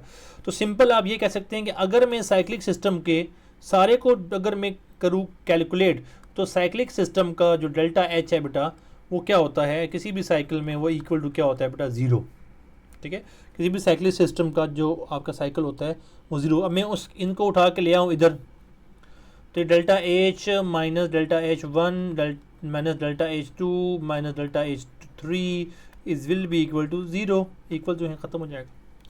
तो साइक्लिक सिस्टम का जो डेल्टा एच है वो क्या होता है बेटा? 0 होता है। ठीक है। बाकी जो है इसके अलावा कोई ख़ास चीज़ नहीं है। एंथैल्पी चेंज केमिकल रिएक्शन के अंदर आपको पता है इनिशियल और फाइनल स्टेज पे डिपेंड कर रहा होता है, पाथ पे डिपेंड नहीं कर रहा होता, इसलिए हमें कोई मसला नहीं है। ये बड़ी बात है कि ये ए से बी में आया तो दरमियान में कुछ हुआ, हमें कोई फ़र्क नहीं पड़ता। इसका मतलब ये स्टेट पे डिपेंड कर रहा है, ये उसके ऊपर enthalpy change is a state function. State function अब आपको पता लग गया होगा, स्टेट फंक्शन ऐसा फंक्शन होता है बेटा जो किस पे ऊपर डिपेंड कर रहा होता है, जो सिर्फ और सिर्फ स्टेट पे इनिशियल और फाइनल स्टेज पे डिपेंड कर रहा होता है। आप घर से निकले, आप कॉलेज आए, बस दरमियान में आप कहाँ कैसे कैसे आए डजेंट मैटर, आपको जो पैसे मिलने थे पॉकेट मनी वो आपको मिली है। सो अब बेटा अब इसका फ़ायदा क्या है, why we use Hess's law. तो बेटा हम ये करते होते हैं कि बहुत सारे कंपाउंड ऐसे हैं जिनकी जो है वो एंथैल्पी चेंज हम फाइंड नहीं कर सकते होते, तो उनको हम फाइंड करने के लिए हेसेस लॉ का इस्तेमाल करते हैं। दो तीन की एंथैल्पी चेंज हमें पता होती है, तो बाकियों की एंथैल्पी चेंज जो है हम उसको फाइंड आउट कर सकते हैं। और one of the most important example जो है बेटा इसकी क्या है, वो बोर्न-एबर्ट साइकिल है, डिस्कस करेंगे उसको भी।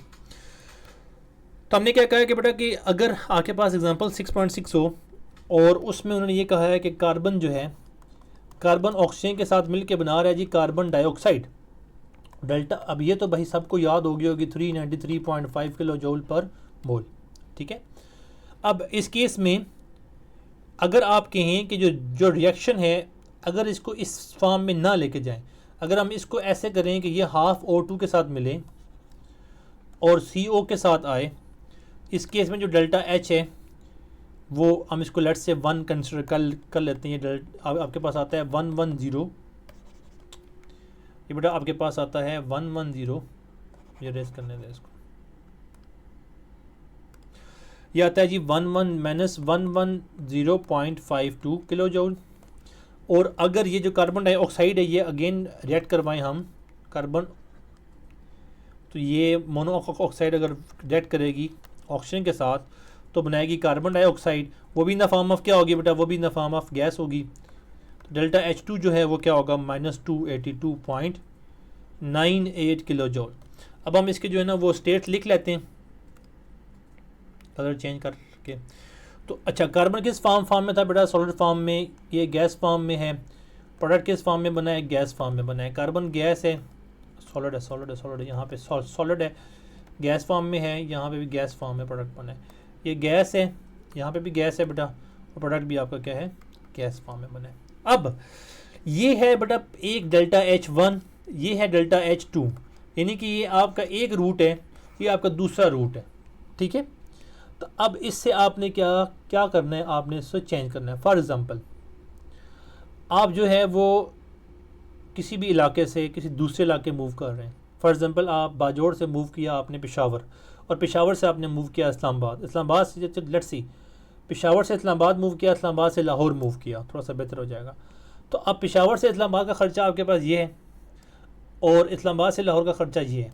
जब दोनों को आप सम कर लेंगी तो अल्टीमेटली जो नेट खर्चा आएगा बेटा वो क्या होगा, वो कार्बन और यानी कि वो आपका पेशावर से लाहौर तक का खर्चा आएगा। तो इनको आप कर लें कैलकुलेट, तो इक्वेशन के जो अपोजिट साइड पे होंगे बेटा वो हो जाएंगे कैंसिल आउट। इन दोनों को जब आप ऐड करते हैं तो अपोजिट साइड वाले होते हैं, क्योंकि ये बना और यूज़ हो गया। तो ये बेटा आएगा कार्बन सॉलिड स्टेट में, 1/2 + 1/2 1 ऑक्सीजन गैस स्टेट में, यहाँ कुछ नहीं है कार्बन डाइऑक्साइड के अलावा गैस स्टेट में।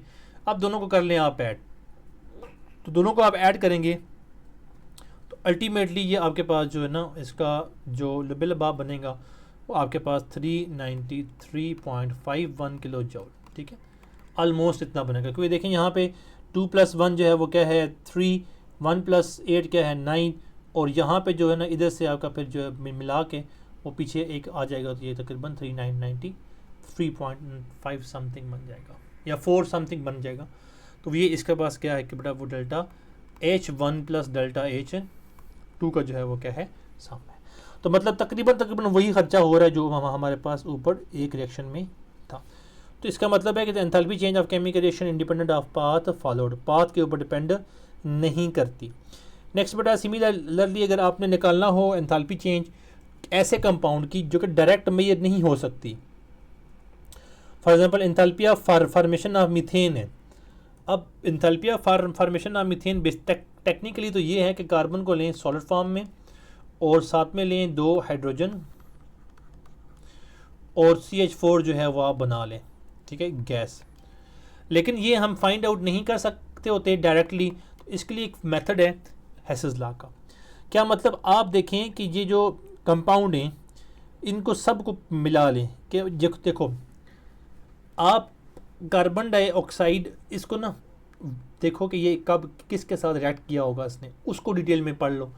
यानी कि इसको अगर मैं कहूँ कि इसकी मैं अगर करवाऊँ कंबस्शन, अब मैं ना रूट इसका ना रूट चेंज कर रहा हूँ। अगर मैं इसकी करवाऊँ कंबस्शन बेटे तो ये बनेगा कार्बन डाइऑक्साइड प्लेन और क्या होगा प्लस 2H2O बनेगा लिक्विड फॉर्म में, ये गैस फॉर्म में है, ये गैस फॉर्म में, ये गैस फॉर्म में। तो अल्टीमेटली जो खर्चा बेटा आपके पास आएगा वो आएगा -890.4 किलो जूल पर मोल। अब नेक्स्ट जो है आपके पास, अब आप यहाँ देखेंगे कि भाई सेकंड चीज़ हमारे पास क्या है, हाइड्रोजन है। तो हाइड्रोजन कैसे कंबशन की होगी, हाइड्रोजन ने कंबशन की होगी जी ऑक्सीजन के साथ मिलके, और उसने क्या क्या बनाया होगा बेटा, वाटर बनाया होगा इन द फॉर्म ऑफ लिक्विड। तो उसके लिए जो एनर्जी है बेटा वो आपको पता है कि वो है 285.5 किलो जूल। अब थर्ड फिर रह गया जी आपके पास कार्बन की कंबशन कैसे हुई होगी ऑक्सीजन के साथ। तो बेटा इसने कार्बन डाइऑक्साइड बनाया है, तो ये जो प्रोडक्ट बना है 393.5 किलो जूल है। अब आप करेंगे क्या, अब आप इसको इजीली जो है ना वो फाइंड आउट कर सकते हैं। अब आपने करना क्या है, अब आपने इन सब को करना है ऐड। जैसे इन सब को करेंगे ऐड तो अब आपको पता लग जाएगा कि आप इसको जो है ना वो कैसे फाइंड आउट कर सकते हैं। अब बेटा हमने करना क्या है, देखो हमने कार्बन डाइऑक्साइड और वाटर से इस सीक्वेंस को करना है रिवर्स। क्यों, जब हम इसको करेंगे रिवर्स तो जब ये नीचे वालों के साथ ऐड होंगे तो ये कैंसिल आउट हो जाएंगे। कैसे देख लेते हैं।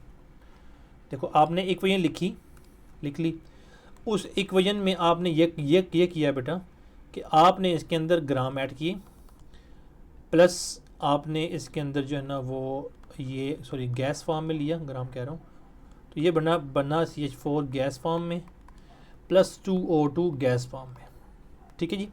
अब जो एनर्जी 896 माइनस में थी, मैंने क्या कहा था, एरो चेंज करने से साइन चेंज हो जाता है, तो वो अब यहाँ पे क्या आएगी बेटा प्लस 890 आ जाएगी, 890.4 आ जाएगी।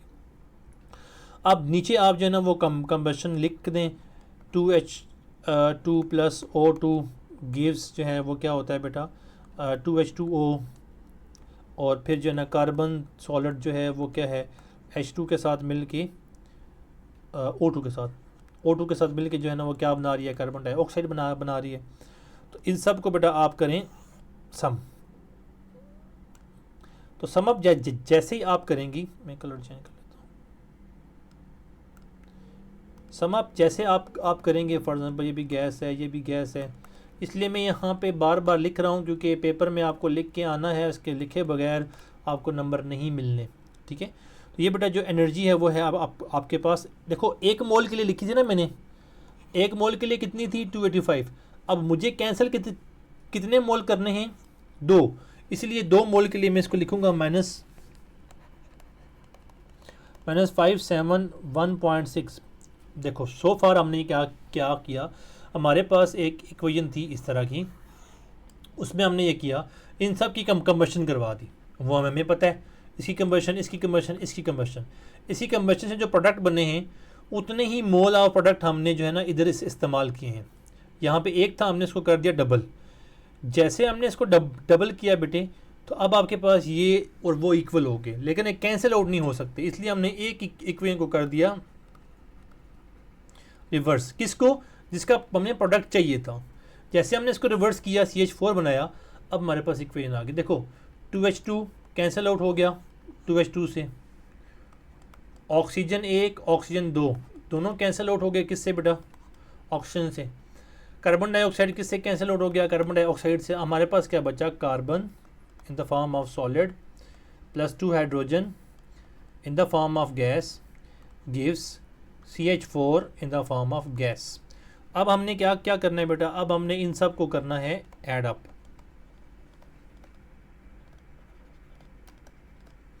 तो कैलकुलेटर के बगैर केमिस्ट्री का पेपर आपने नहीं देना। अगेन बता रहा हूँ बार बार, ये आपको न्यूमेरिकल समझने में कोई मसला नहीं है ना, कोई इशू तो नहीं हो रहा, सिंपल सी बात है। लेकिन जब आप पेपर करने जाएंगे तो वहाँ पे आपके पास कैलकुलेटर ही ना हो तो फिर। अच्छा बेटा, इस तरह इंथैल्पी ऑफ रिएक्शंस हम फाइंड कर सकते हैं इंथैल्पी ऑफ फॉर्मेशन से भी, ठीक है। अगर हमने फाइंड करने हैं तो हम एंथैल्पी ऑफ रिएक्शन को एंथैल्पी ऑफ फॉर्मेशन से फाइंड कर सकते हैं। कैसे बेटा? Delta H of naught is equal to sum of किसकी बेटा?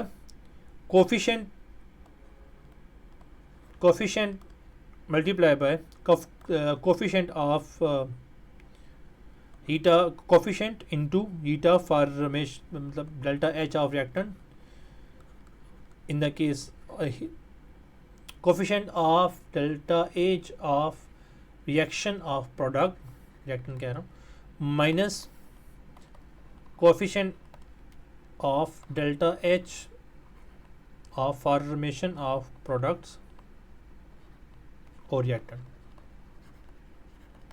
नहीं, कुछ नहीं है बेटे, आपने करना क्या है, जिस तरह मैंने यहाँ पे आपको ये न्यूमेरिकल करवाया हुआ है, ये वाला यहाँ पे स्टार्ट में ये bond broken and bond form, आपने इसी तरह करना क्या है कि आपने नंबर ऑफ जो एटम्स हैं उनको यहाँ पे कंसिडर कर के उनके जो मोल्स हैं उनको आपने कंसिडर करना है। यानी कि सम ऑफ आप जो है वो करेंगे formation of product, heat of formation of product means sum of heat of formation of reactant, वो मल्टीप्लाई बाय कोफिशिएंट तो आपने करना ही करना है ना। फॉर एग्जांपल जिस तरह वहाँ पे किया था कि हमारे पास अगर 2H2 है तो अब हम जो भी हीट है उसको 2 से मल्टीप्लाई तो करेंगे ना, वो तो सिंपल सा फिनोमेनन है, ठीक है। अच्छा बेटा, सबसे ज़रूरी बात है वो ये है कि डेल्टा एच, MCQs में भी आता होता है, पेपर में अक्सर आता होता है, delta H of formation for an element in its standard states is always zero, ठीक है। ये याद रखिएगा पेपर में बच्चा भूल जाता है, हमारा बच्चा भूल जाता है, हमें बहुत बड़ा मसला मसाइल होते हैं। अब बेटा इसके रेलिवेंट जो है ना एग्जांपल 6.8 है। एग्जांपल 6.8 में वो कहता है कैलकुलेट कर डेल्टा एच, जबकि उसने आपको वैल्यूज़ जो है वो दी हुई हैं, ठीक है। ऑक्सीजन की वैल्यू जो है वो क्या है? 0 है, क्योंकि वो अपनी स्टैंडर्ड स्टेट में है। तो उसने आपको क्या कहा है बेटा? मैं आपको ये सारे न्यूमेरिकल्स इसलिए करवा रहा हूँ क्योंकि आपको जो पेपर पॉइंट ऑफ व्यू से सारी चीज़ें जो हैं वो तो आपको अंडरस्टैंड हो जाएं। फिर एक्सरसाइज की न्यूमेरिकल के लिए मैंने अलग से वीडियो बनाई हुई है, वहाँ पे आप डिटेल से जाके देख भी सकते हैं। सारा कुछ ही है, कोई बड़ी बात नहीं है बेटा। अगर आपको ये चीज़ें समझ आ रही हैं ना, फिर मैं कहता हूँ भाई केमिस्ट्री ख़त्म। यहाँ पे डेल्टा एच ऑफ रिएक्शन हमने निकालना है, फिर मैंने क्या था, सम ऑफ फॉर्मेशन ऑफ जो है वो हमने क्या करना है, products, sum of formation of जो है वो रिएक्टेंट। तो भाई प्रोडक्ट क्या है? CO2 और हमारे पास क्या है? वाटर। इसको मैं इक्वल यहाँ लिखता हूँ। तो वाटर के CO2 के कितने मोल हैं बेटा? 16। CO2 की कितनी है ना वो हीट ऑफ फॉर्मेशन है? अब मुझे बतानी पड़े बेटा आपको, तो फिर 393.5 प्लस इसके कितने वाली कोफिशिएंट हैं? 18 मल्टीप्लाई बाय वाटर का जो है वो कितना है हीट ऑफ फॉर्मेशन? ये ना आपको क्वेश्चन में गिवन है, ठीक है। 285.8 ख़त्म हो गया जी। इसको माइनस करें किससे जी? रिएक्टेंट्स के। रिएक्टेंट में एक तो ऑक्सीजन है, ऑक्सीजन के लिए 0 है, लेकिन लिखेंगे तो सही। इसका क्या है बेटा? 2। तो 2 इंटू इसके लिए कितने हैं बेटा? हमारे पास C8, इसको हम कहते हैं बेटा ऑक्टेन, ठीक है। ऑक्टेन, OCTAN, ऑक्टेन, ठीक है। ऑक्टेन के लिए जो है वो कितने हैं? -269 किलो जूल। और प्लस आपने करना क्या है बेटा? आपके पास क्या है ऑक्सीजन के लिए? वो बेटा है 25 इंटू 0, क्योंकि इसकी 0 होती है मैंने बताया अभी, MCQs आया हुआ था पेपर में, याद है। तो यहाँ पे क्या होगा बेटा? इसकी वैल्यू काट कूट के आपके पास आएगी -6 296 माइनस 5 144.4 इसका, फिर ये माइनस है तो माइनस इंटू माइनस तो ये आ जाएगा प्लस 538 प्लस ज़ीरो, तो प्लस ज़ीरो नहीं माइनस ज़ीरो वो हमें करने की ज़रूरत नहीं है, तो ये आ जाएगा बेटा -11440 इन दोनों का सम, क्योंकि माइनस माइनस सम होते हैं ना, 0.4 प्लस 538 तो अल्टीमेटली क्या आ जाएगा बेटा आपके पास -109.2.4 किलो जूल। इसको अगर आपने कन्वर्ट करना है तो ये आपके पास माइनस 1.09 इंटू 10⁻⁴ किलो जूल आपके पास है, क्योंकि यहाँ पॉइंट हम जो है वो पीछे लेके जा रहे हैं। तो इससे इजीली आपने कैलकुलेट कर लिया, हमें कोई बड़ी तक दो नहीं करना पड़ी। एग्जाम्पल 6.9 ये आपको लाजमी तौर पे करनी पड़ेगी, ये एग्जैक्ट सेम है, कोई बड़ा मसला नहीं है। फिर calculation of enthalpy of combustion, तो उसमें भी कोई बड़ी बात नहीं है बेटा, यही फार्मूला लगा के आप कर सकते हैं, एग्जैक्ट यही फार्मूला लगाना है जो मैंने बताया। कि क्या करना है कि आपने एंथैल्पी ऑफ कंबशन फाइंड करनी है। एंथैल्पी ऑफ कंबशन फाइंड करने के लिए आप कोफिशिएंट ऑफ, कोई कोफिशिएंट तो आपको पता ही है कि n इंटू जो भी इसके होंगे delta H of formation of product minus, क्योंकि ये कोफिशिएंट ऑफ वो लिखना पूरा लंबा हो जाता है, तो delta H of delta formation of reactant, वही फार्मूला जब भी मैंने लगाया उससे हम इजीली कर सकते हैं। एग्जाम्पल 6.10 दी हुई है। Now let's move to Born Haber cycle. अब बेटा आते हैं बॉर्न-हैबर साइकिल पे, one of the most important and second long question.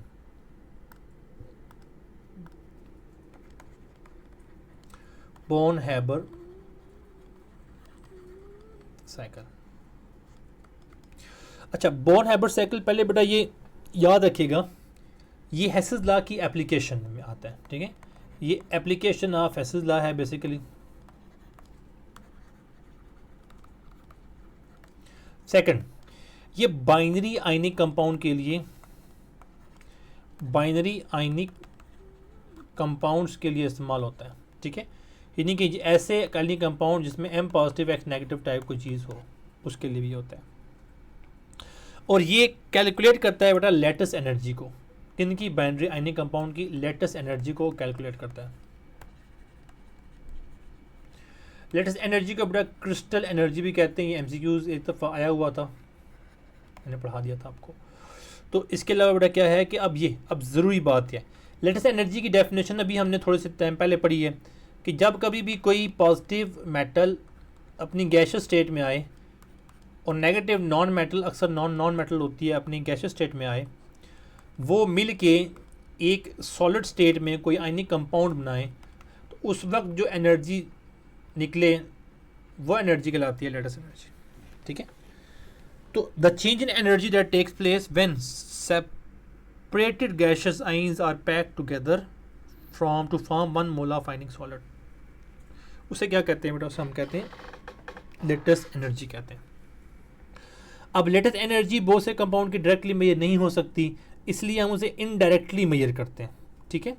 अब फॉर एग्जांपल हमने डिस्कस करना है जी NaCl को, तो NaCl बेटा कहाँ से बनेगा, लेटेस्ट एनर्जी में Na पॉजिटिव से, Cl नेगेटिव से, और क्या बनेगा NaCl सॉलिड। ये जो एनर्जी कहलाएगी, ये एनर्जी कहलाएगी लेटेस्ट एनर्जी, ठीक है, जो हमें नहीं पता। अब सोचने वाली बात है कि Na ये गैस में कहाँ से आया होगा। तो पहली बात है बेटा कि Na होता है सॉलिड, तो Na सॉलिड से गया होगा Na गैस में, Na गैस जो है वो Na गैस से किस में गया होगा बेटा, Na पॉजिटिव आइंस में, ठीक है, जो गैसियस आइन है। क्लोरीन जो है बेटा, क्लोरीन होती है इन द फॉर्म ऑफ Cl2, तो क्लोरीन गई होगी Cl में, तो हमने कहा था कि 2Cl बनता है, लेकिन हम शामिल नहीं करेंगे क्योंकि हमने कहा था हम 1 मोल बनाते हैं। तो क्लोरीन गैस से गई होगी क्लोरीन एटम में, और क्लोरीन एटम से बेटा किस में गई होगी, क्लोरीन आयन में। फिर ये दोनों मिलके इन्होंने ये प्रोडक्ट बनाया होगा। सिंपल है। अगर मैं आपको कहूँ कि डायरेक्टली अगर मैं लिखूँ कि सोडियम सॉलिड ने क्लोरीन गैस के साथ मिलके, ये सॉलिड है, NaCl बनाया है जो कि सॉलिड है, तो ये बेटा जो कहलाती है, ये कहलाती है हीट ऑफ फॉर्मेशन। अब सॉलिड का गैस में कन्वर्ट होना कहलाता है सब्लिमेशन। तो ये जो हीट कहलाएगी बेटा, ये कहलाएगी हीट ऑफ सब्लिमेशन। ये जो हीट कहलाएगी, ये एटम का हमने एलिमेंट से एटम बनाया ना, तो ये कहलाएगी एटोमाइजेशन, या फिर इसको ये भी कहते होते हैं कि ज़ीरो से पॉजिटिव में गया है, इसके बेटा आयोनाइजेशन एनर्जी भी कहते होते हैं। ठीक है, फिर मॉलिक्यूल से एटम में आया है तो ये एटोमाइजेशन कहलाएगी, और फिर ज़ीरो से नेगेटिव में आया है तो ये क्या कहलाएगी बेटा, फर्स्ट इलेक्ट्रॉन एफिनिटी कहलाएगी, इलेक्ट्रॉन एफिनिटी फर्स्ट कहलाएगी, ये फॉर्मेशन। अब आपको समझ लग रहा है कि जो हमने पीछे डिटेल में चीज़ें पढ़ी थी, उन चीज़ों को पढ़ने से हमें क्या फ़ायदा हुआ है, हमें मिनटों में चीज़ों का पता लग गया। तो अब हमें जो है ना वो साइकिल ड्रा करना है, तो बोर नंबर साइकिल है, तो हमें कुछ चीज़ों का अंदाज़ा तो हो गया कि ये क्या क्या होता है, ये 4-5 इक्वेशन हमें पता लग गई। तो अब हमने करना क्या है, अब हमने करना है ड्रॉ साइकिल। अब बेटा साइकिल में ना सबसे ज़रूरी बात होती है जो लेफ़्ट साइड पे है ना, आपने लेफ़्ट साइड पे लिखनी होती है एनर्जी। बहुत से बच्चे यहाँ पे एनर्जी लिखते ही नहीं हैं, फिर कहते हैं कि सर एग्जामिनर ने नंबर काट लिए एनर्जी। बॉटम पे बेटा आपने एक लाइन ड्रा करनी होती है, बॉटम में आपने लिखना होता है वो सॉलिड जो सॉलिड आप बना रहे हैं, NaCl in the solid state. तो बेटा पहले जो है ना, पहले जो सबसे टॉप पे लिखना होता है वो लिखना होता है जो कि आपने फॉर्मेशन की होती है, formation of Na plus half Cl2। अच्छा हमने हाफ नहीं लिखा था पीछे, यहाँ पे क्या होगा बेटा, यहाँ पे हाफ Cl2 होगा। तो ये जब दोनों मिलेंगे बेटा, ये जब मिल के यहाँ पे आएंगे तो जो ये हीट होगी, ये हीट कहलाएगी हीट ऑफ फॉर्मेशन। अब क्या होगा बेटा कि जो सोडियम सॉलिड है, अब ये सोडियम सॉलिड किस में जाएगा बेटे, ये सोडियम सॉलिड जाएगा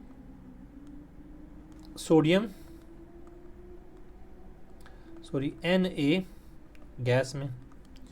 तो लेकिन ये जो एनर्जी लेके जाएगा वो कितनी होगी, अब हमें नहीं पता, हम पहले इसमें जा रहे हैं कि सोडियम गैस में जाएगा। हमने इस टाइम क्लोरीन को कोई नहीं मस्ती करनी, क्लोरीन को छेड़ना नहीं है, क्लोरीन ऐसे ही रहेगी। फिर सोडियम जो है वो अब चला जाएगा सोडियम पॉजिटिव में, गैस में हमने क्लोरीन को नहीं छेड़ा, वो गैस में। अब सोडियम पॉजिटिव से तो कहीं और नहीं जा सकता, अब सोडियम रहेगा रिटेन।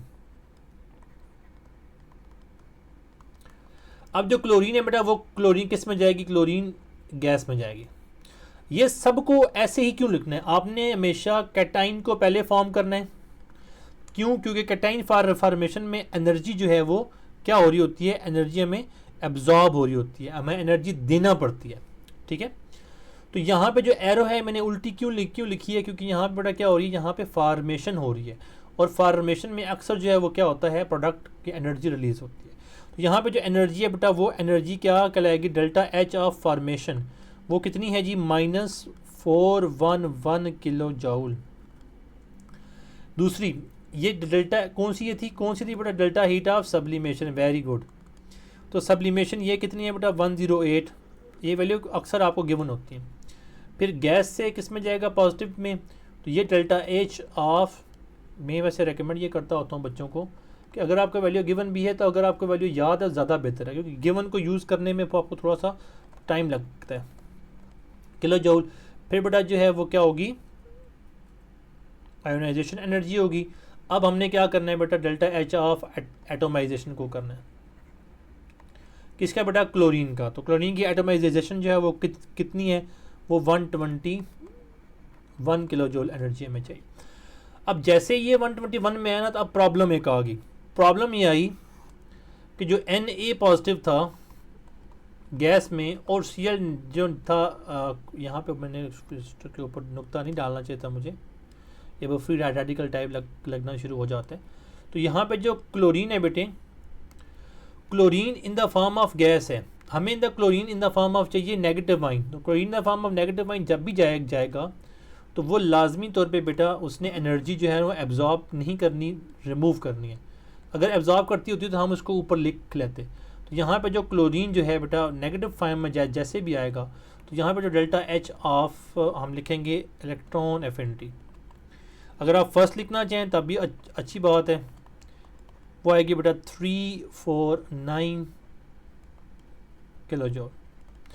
अब हमें क्या चाहिए बेटा, हमें चाहिए ये वाली एनर्जी जो यहाँ से उसने फॉर्म करने के लिए बनाई है NaCl, ये है एनर्जी है लेटेस्ट एनर्जी। तो भाई देखो ये स्टेप जो है वो क्या है, ये स्टेप है डायरेक्ट स्टेप।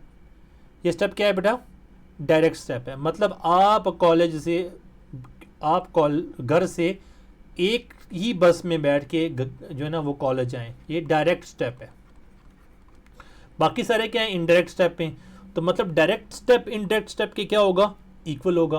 तो डायरेक्ट स्टेप है बेटा फॉर्मेशन। बहुत सारे बच्चे गलती करते हैं, यहाँ लेटेस्ट एनर्जी लिख लेते होते हैं। तो बाकियों का क्या होगा बेटा, बाकियों का होगा सम।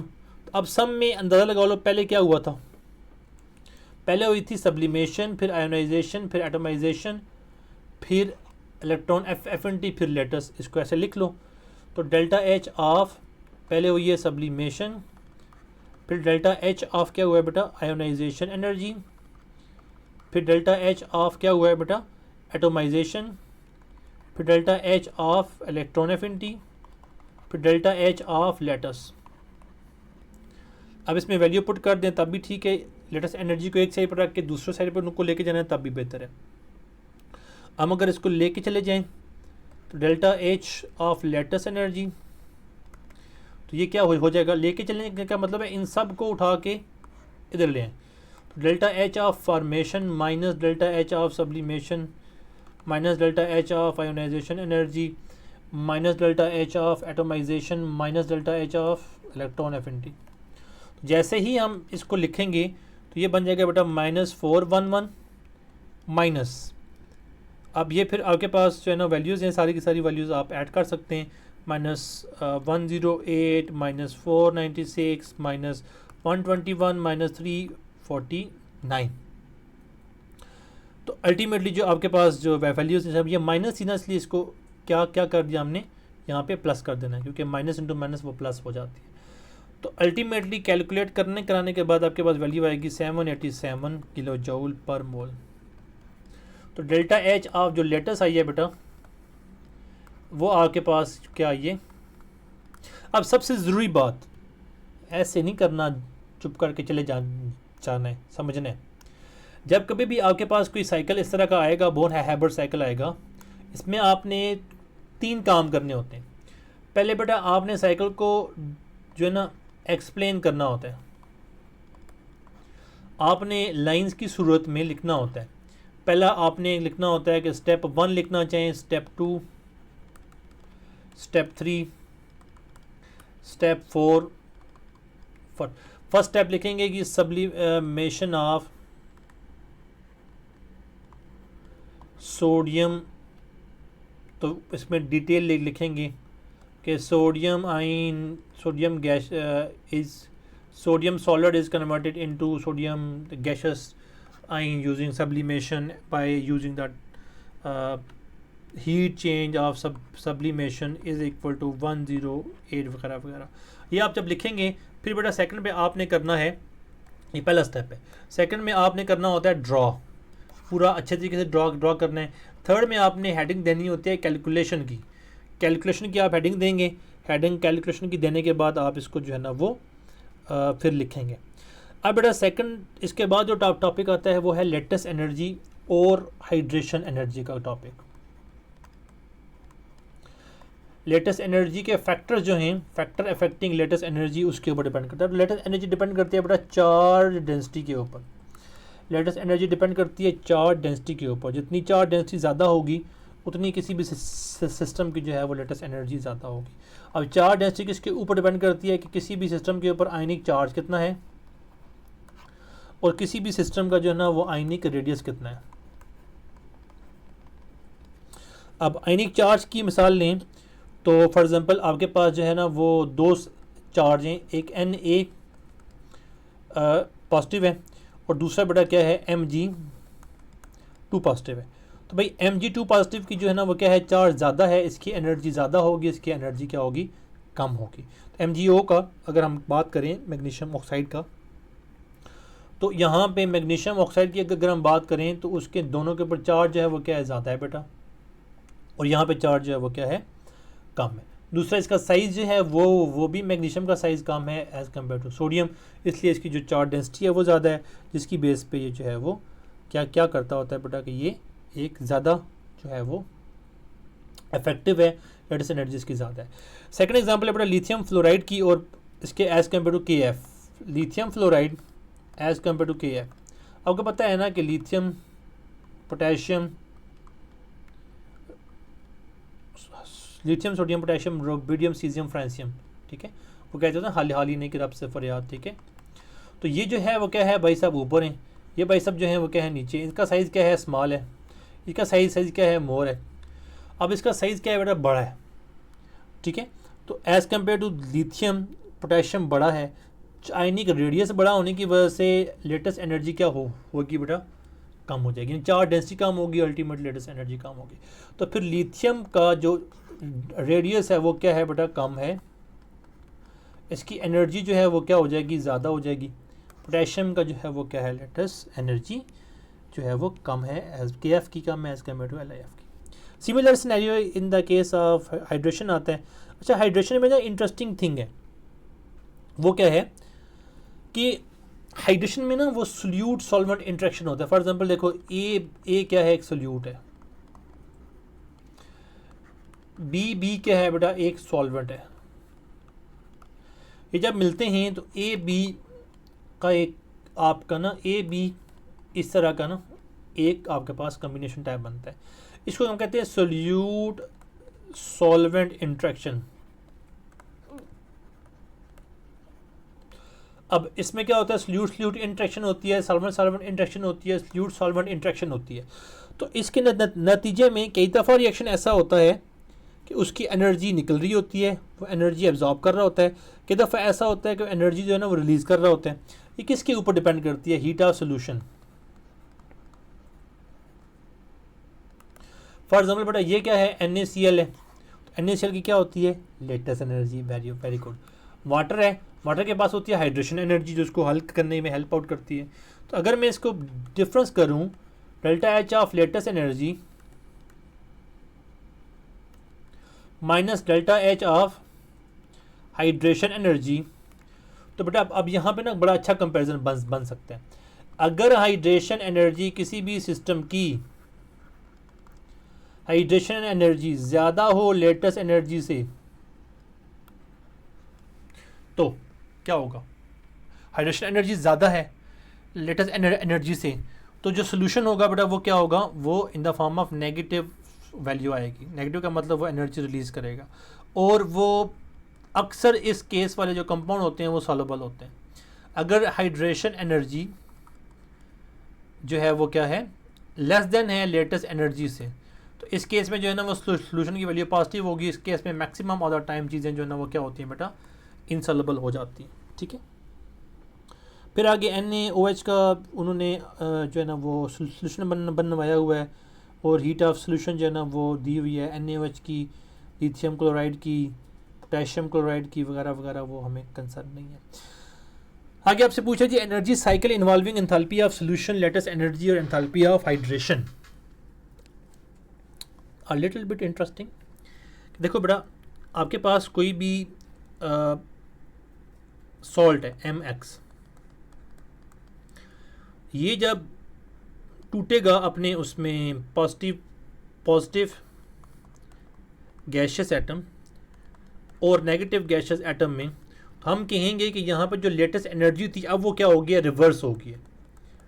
वहाँ से यहाँ आना लेटेस्ट है, तो यहाँ से वहाँ जाना क्या हो गया बेटा, रिवर्स लेटेस्ट हो जाएगी। और दूसरा, यहाँ से जब ये किसी ऐसे पॉजिटिव आइन में जाएगा जो कि एक्वस है, किसी ऐसे नेगेटिव आइन में जाएगा जो कि एक्वस है, तो ये क्या कहलाएगी बेटा, ये इसका सोल्यूशन बन रहा है, तो हम इसको कहेंगे कि ये एंथैल्पी ऑफ सोल्यूशन है। और जब कभी भी कोई गैशियस एटम अपने कोई भी गैशियस आइंस अपने एक्वस सोल्यूशन में आता है, उसको हम कहते हैं कि बेटा वो क्या है, हाइड्रेशन है। अगर आप इस चीज़ को देखें तो इस केस में अब हमने जो लेटेस्ट एनर्जी उससे हमने कर दिया रिवर्स।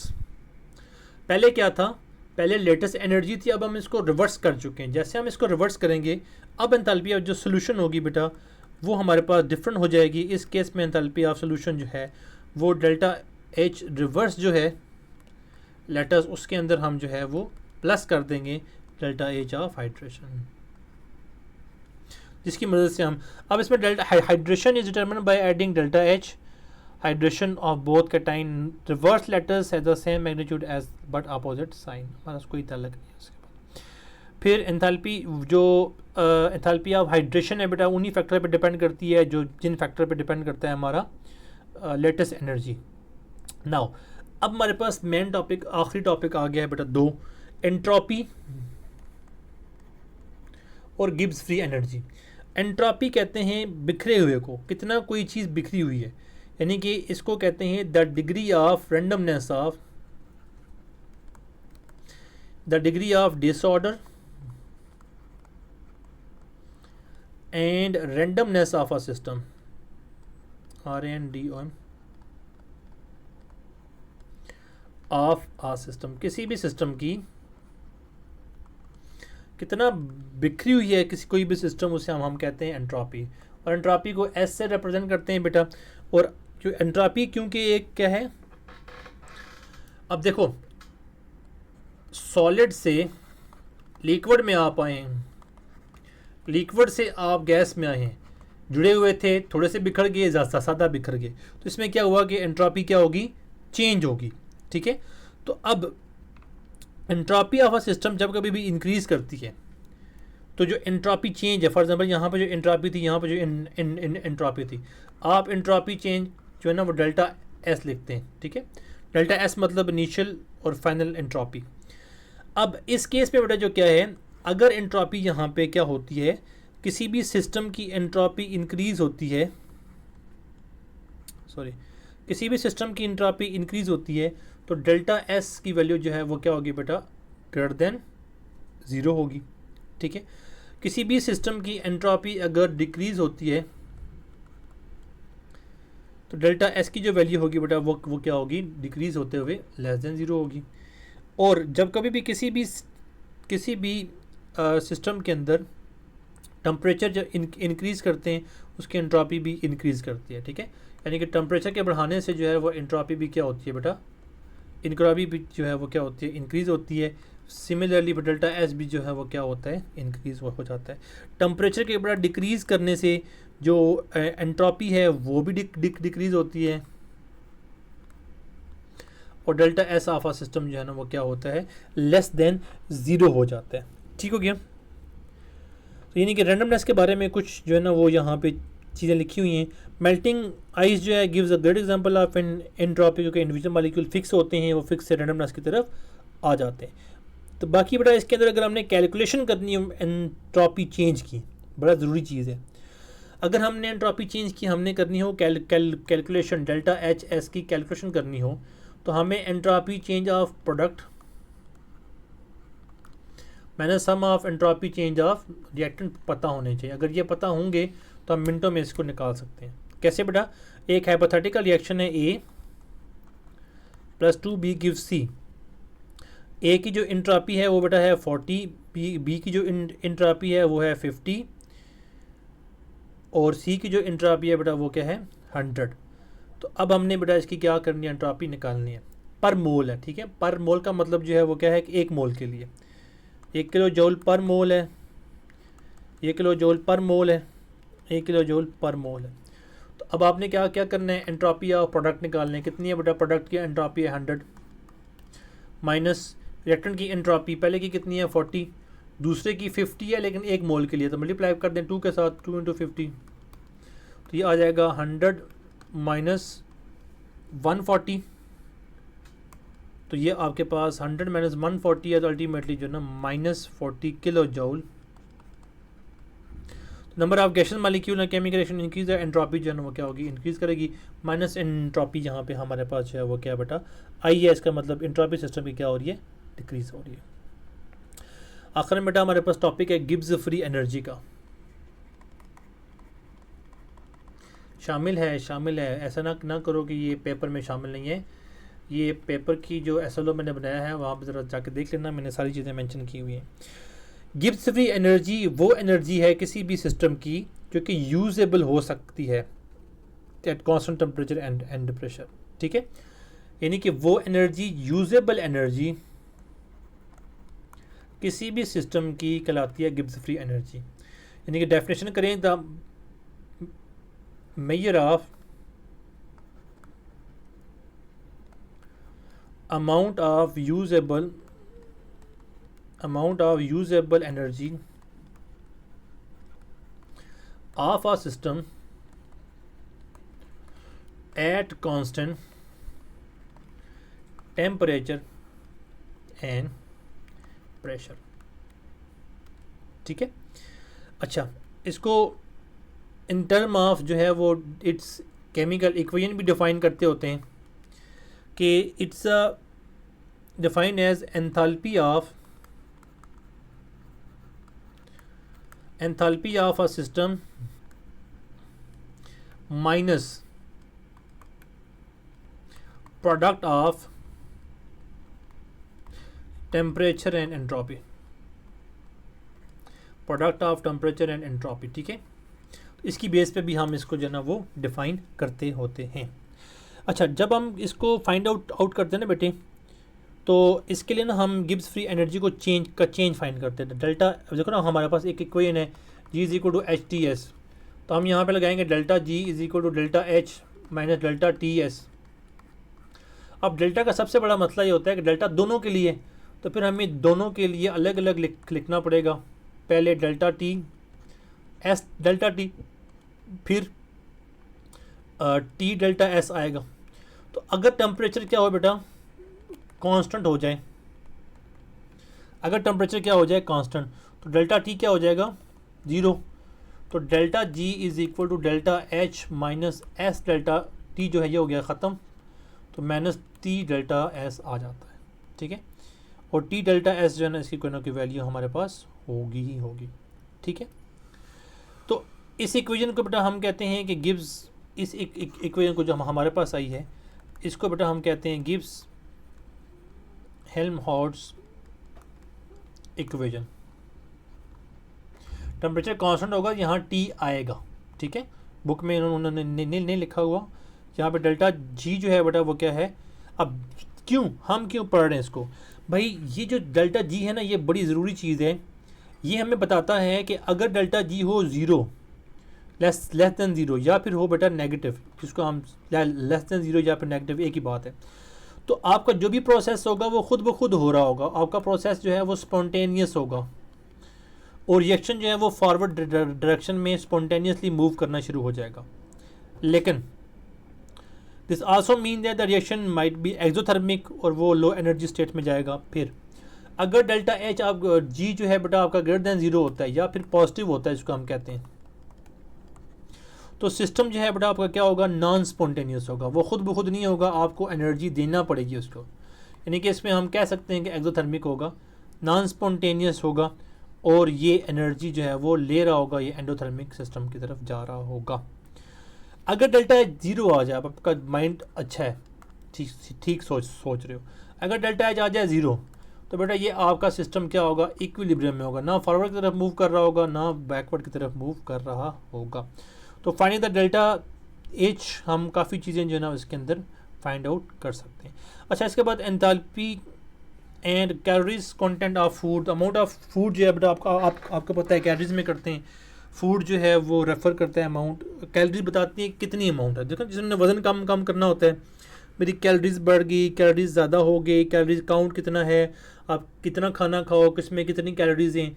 जो वेट लॉस करते हैं ना, अपनी सेहत का ख्याल रख रहे होते हैं लोग, तो वो कैलोरीज के बड़ा वर्क कर रहे होते हैं, ठीक है। तो याद रखना है 1 कैलोरीज इक्वल टू 4.18 जूल। किसी भी बिस्किट का कुछ भी या कोई भी टॉफ़ी उठा के देख लें, उसमें क्या होगा कि आपके पास जो है वो उसके पीछे कैलोरीज लिखी हुई होंगी कि ये कितनी अमाउंट ऑफ कैलोरीज जो है ना इसके अंदर है, कितनी एनर्जी जो है वो इसके अंदर मौजूद है। मे भी आपके पास in the form of chart वो आपको प्रोवाइड कर दें। सो यहाँ तक बेटा हमारा ये चैप्टर जो है वो कंप्लीट होता है। नेक्स्ट हम मूव करते हैं।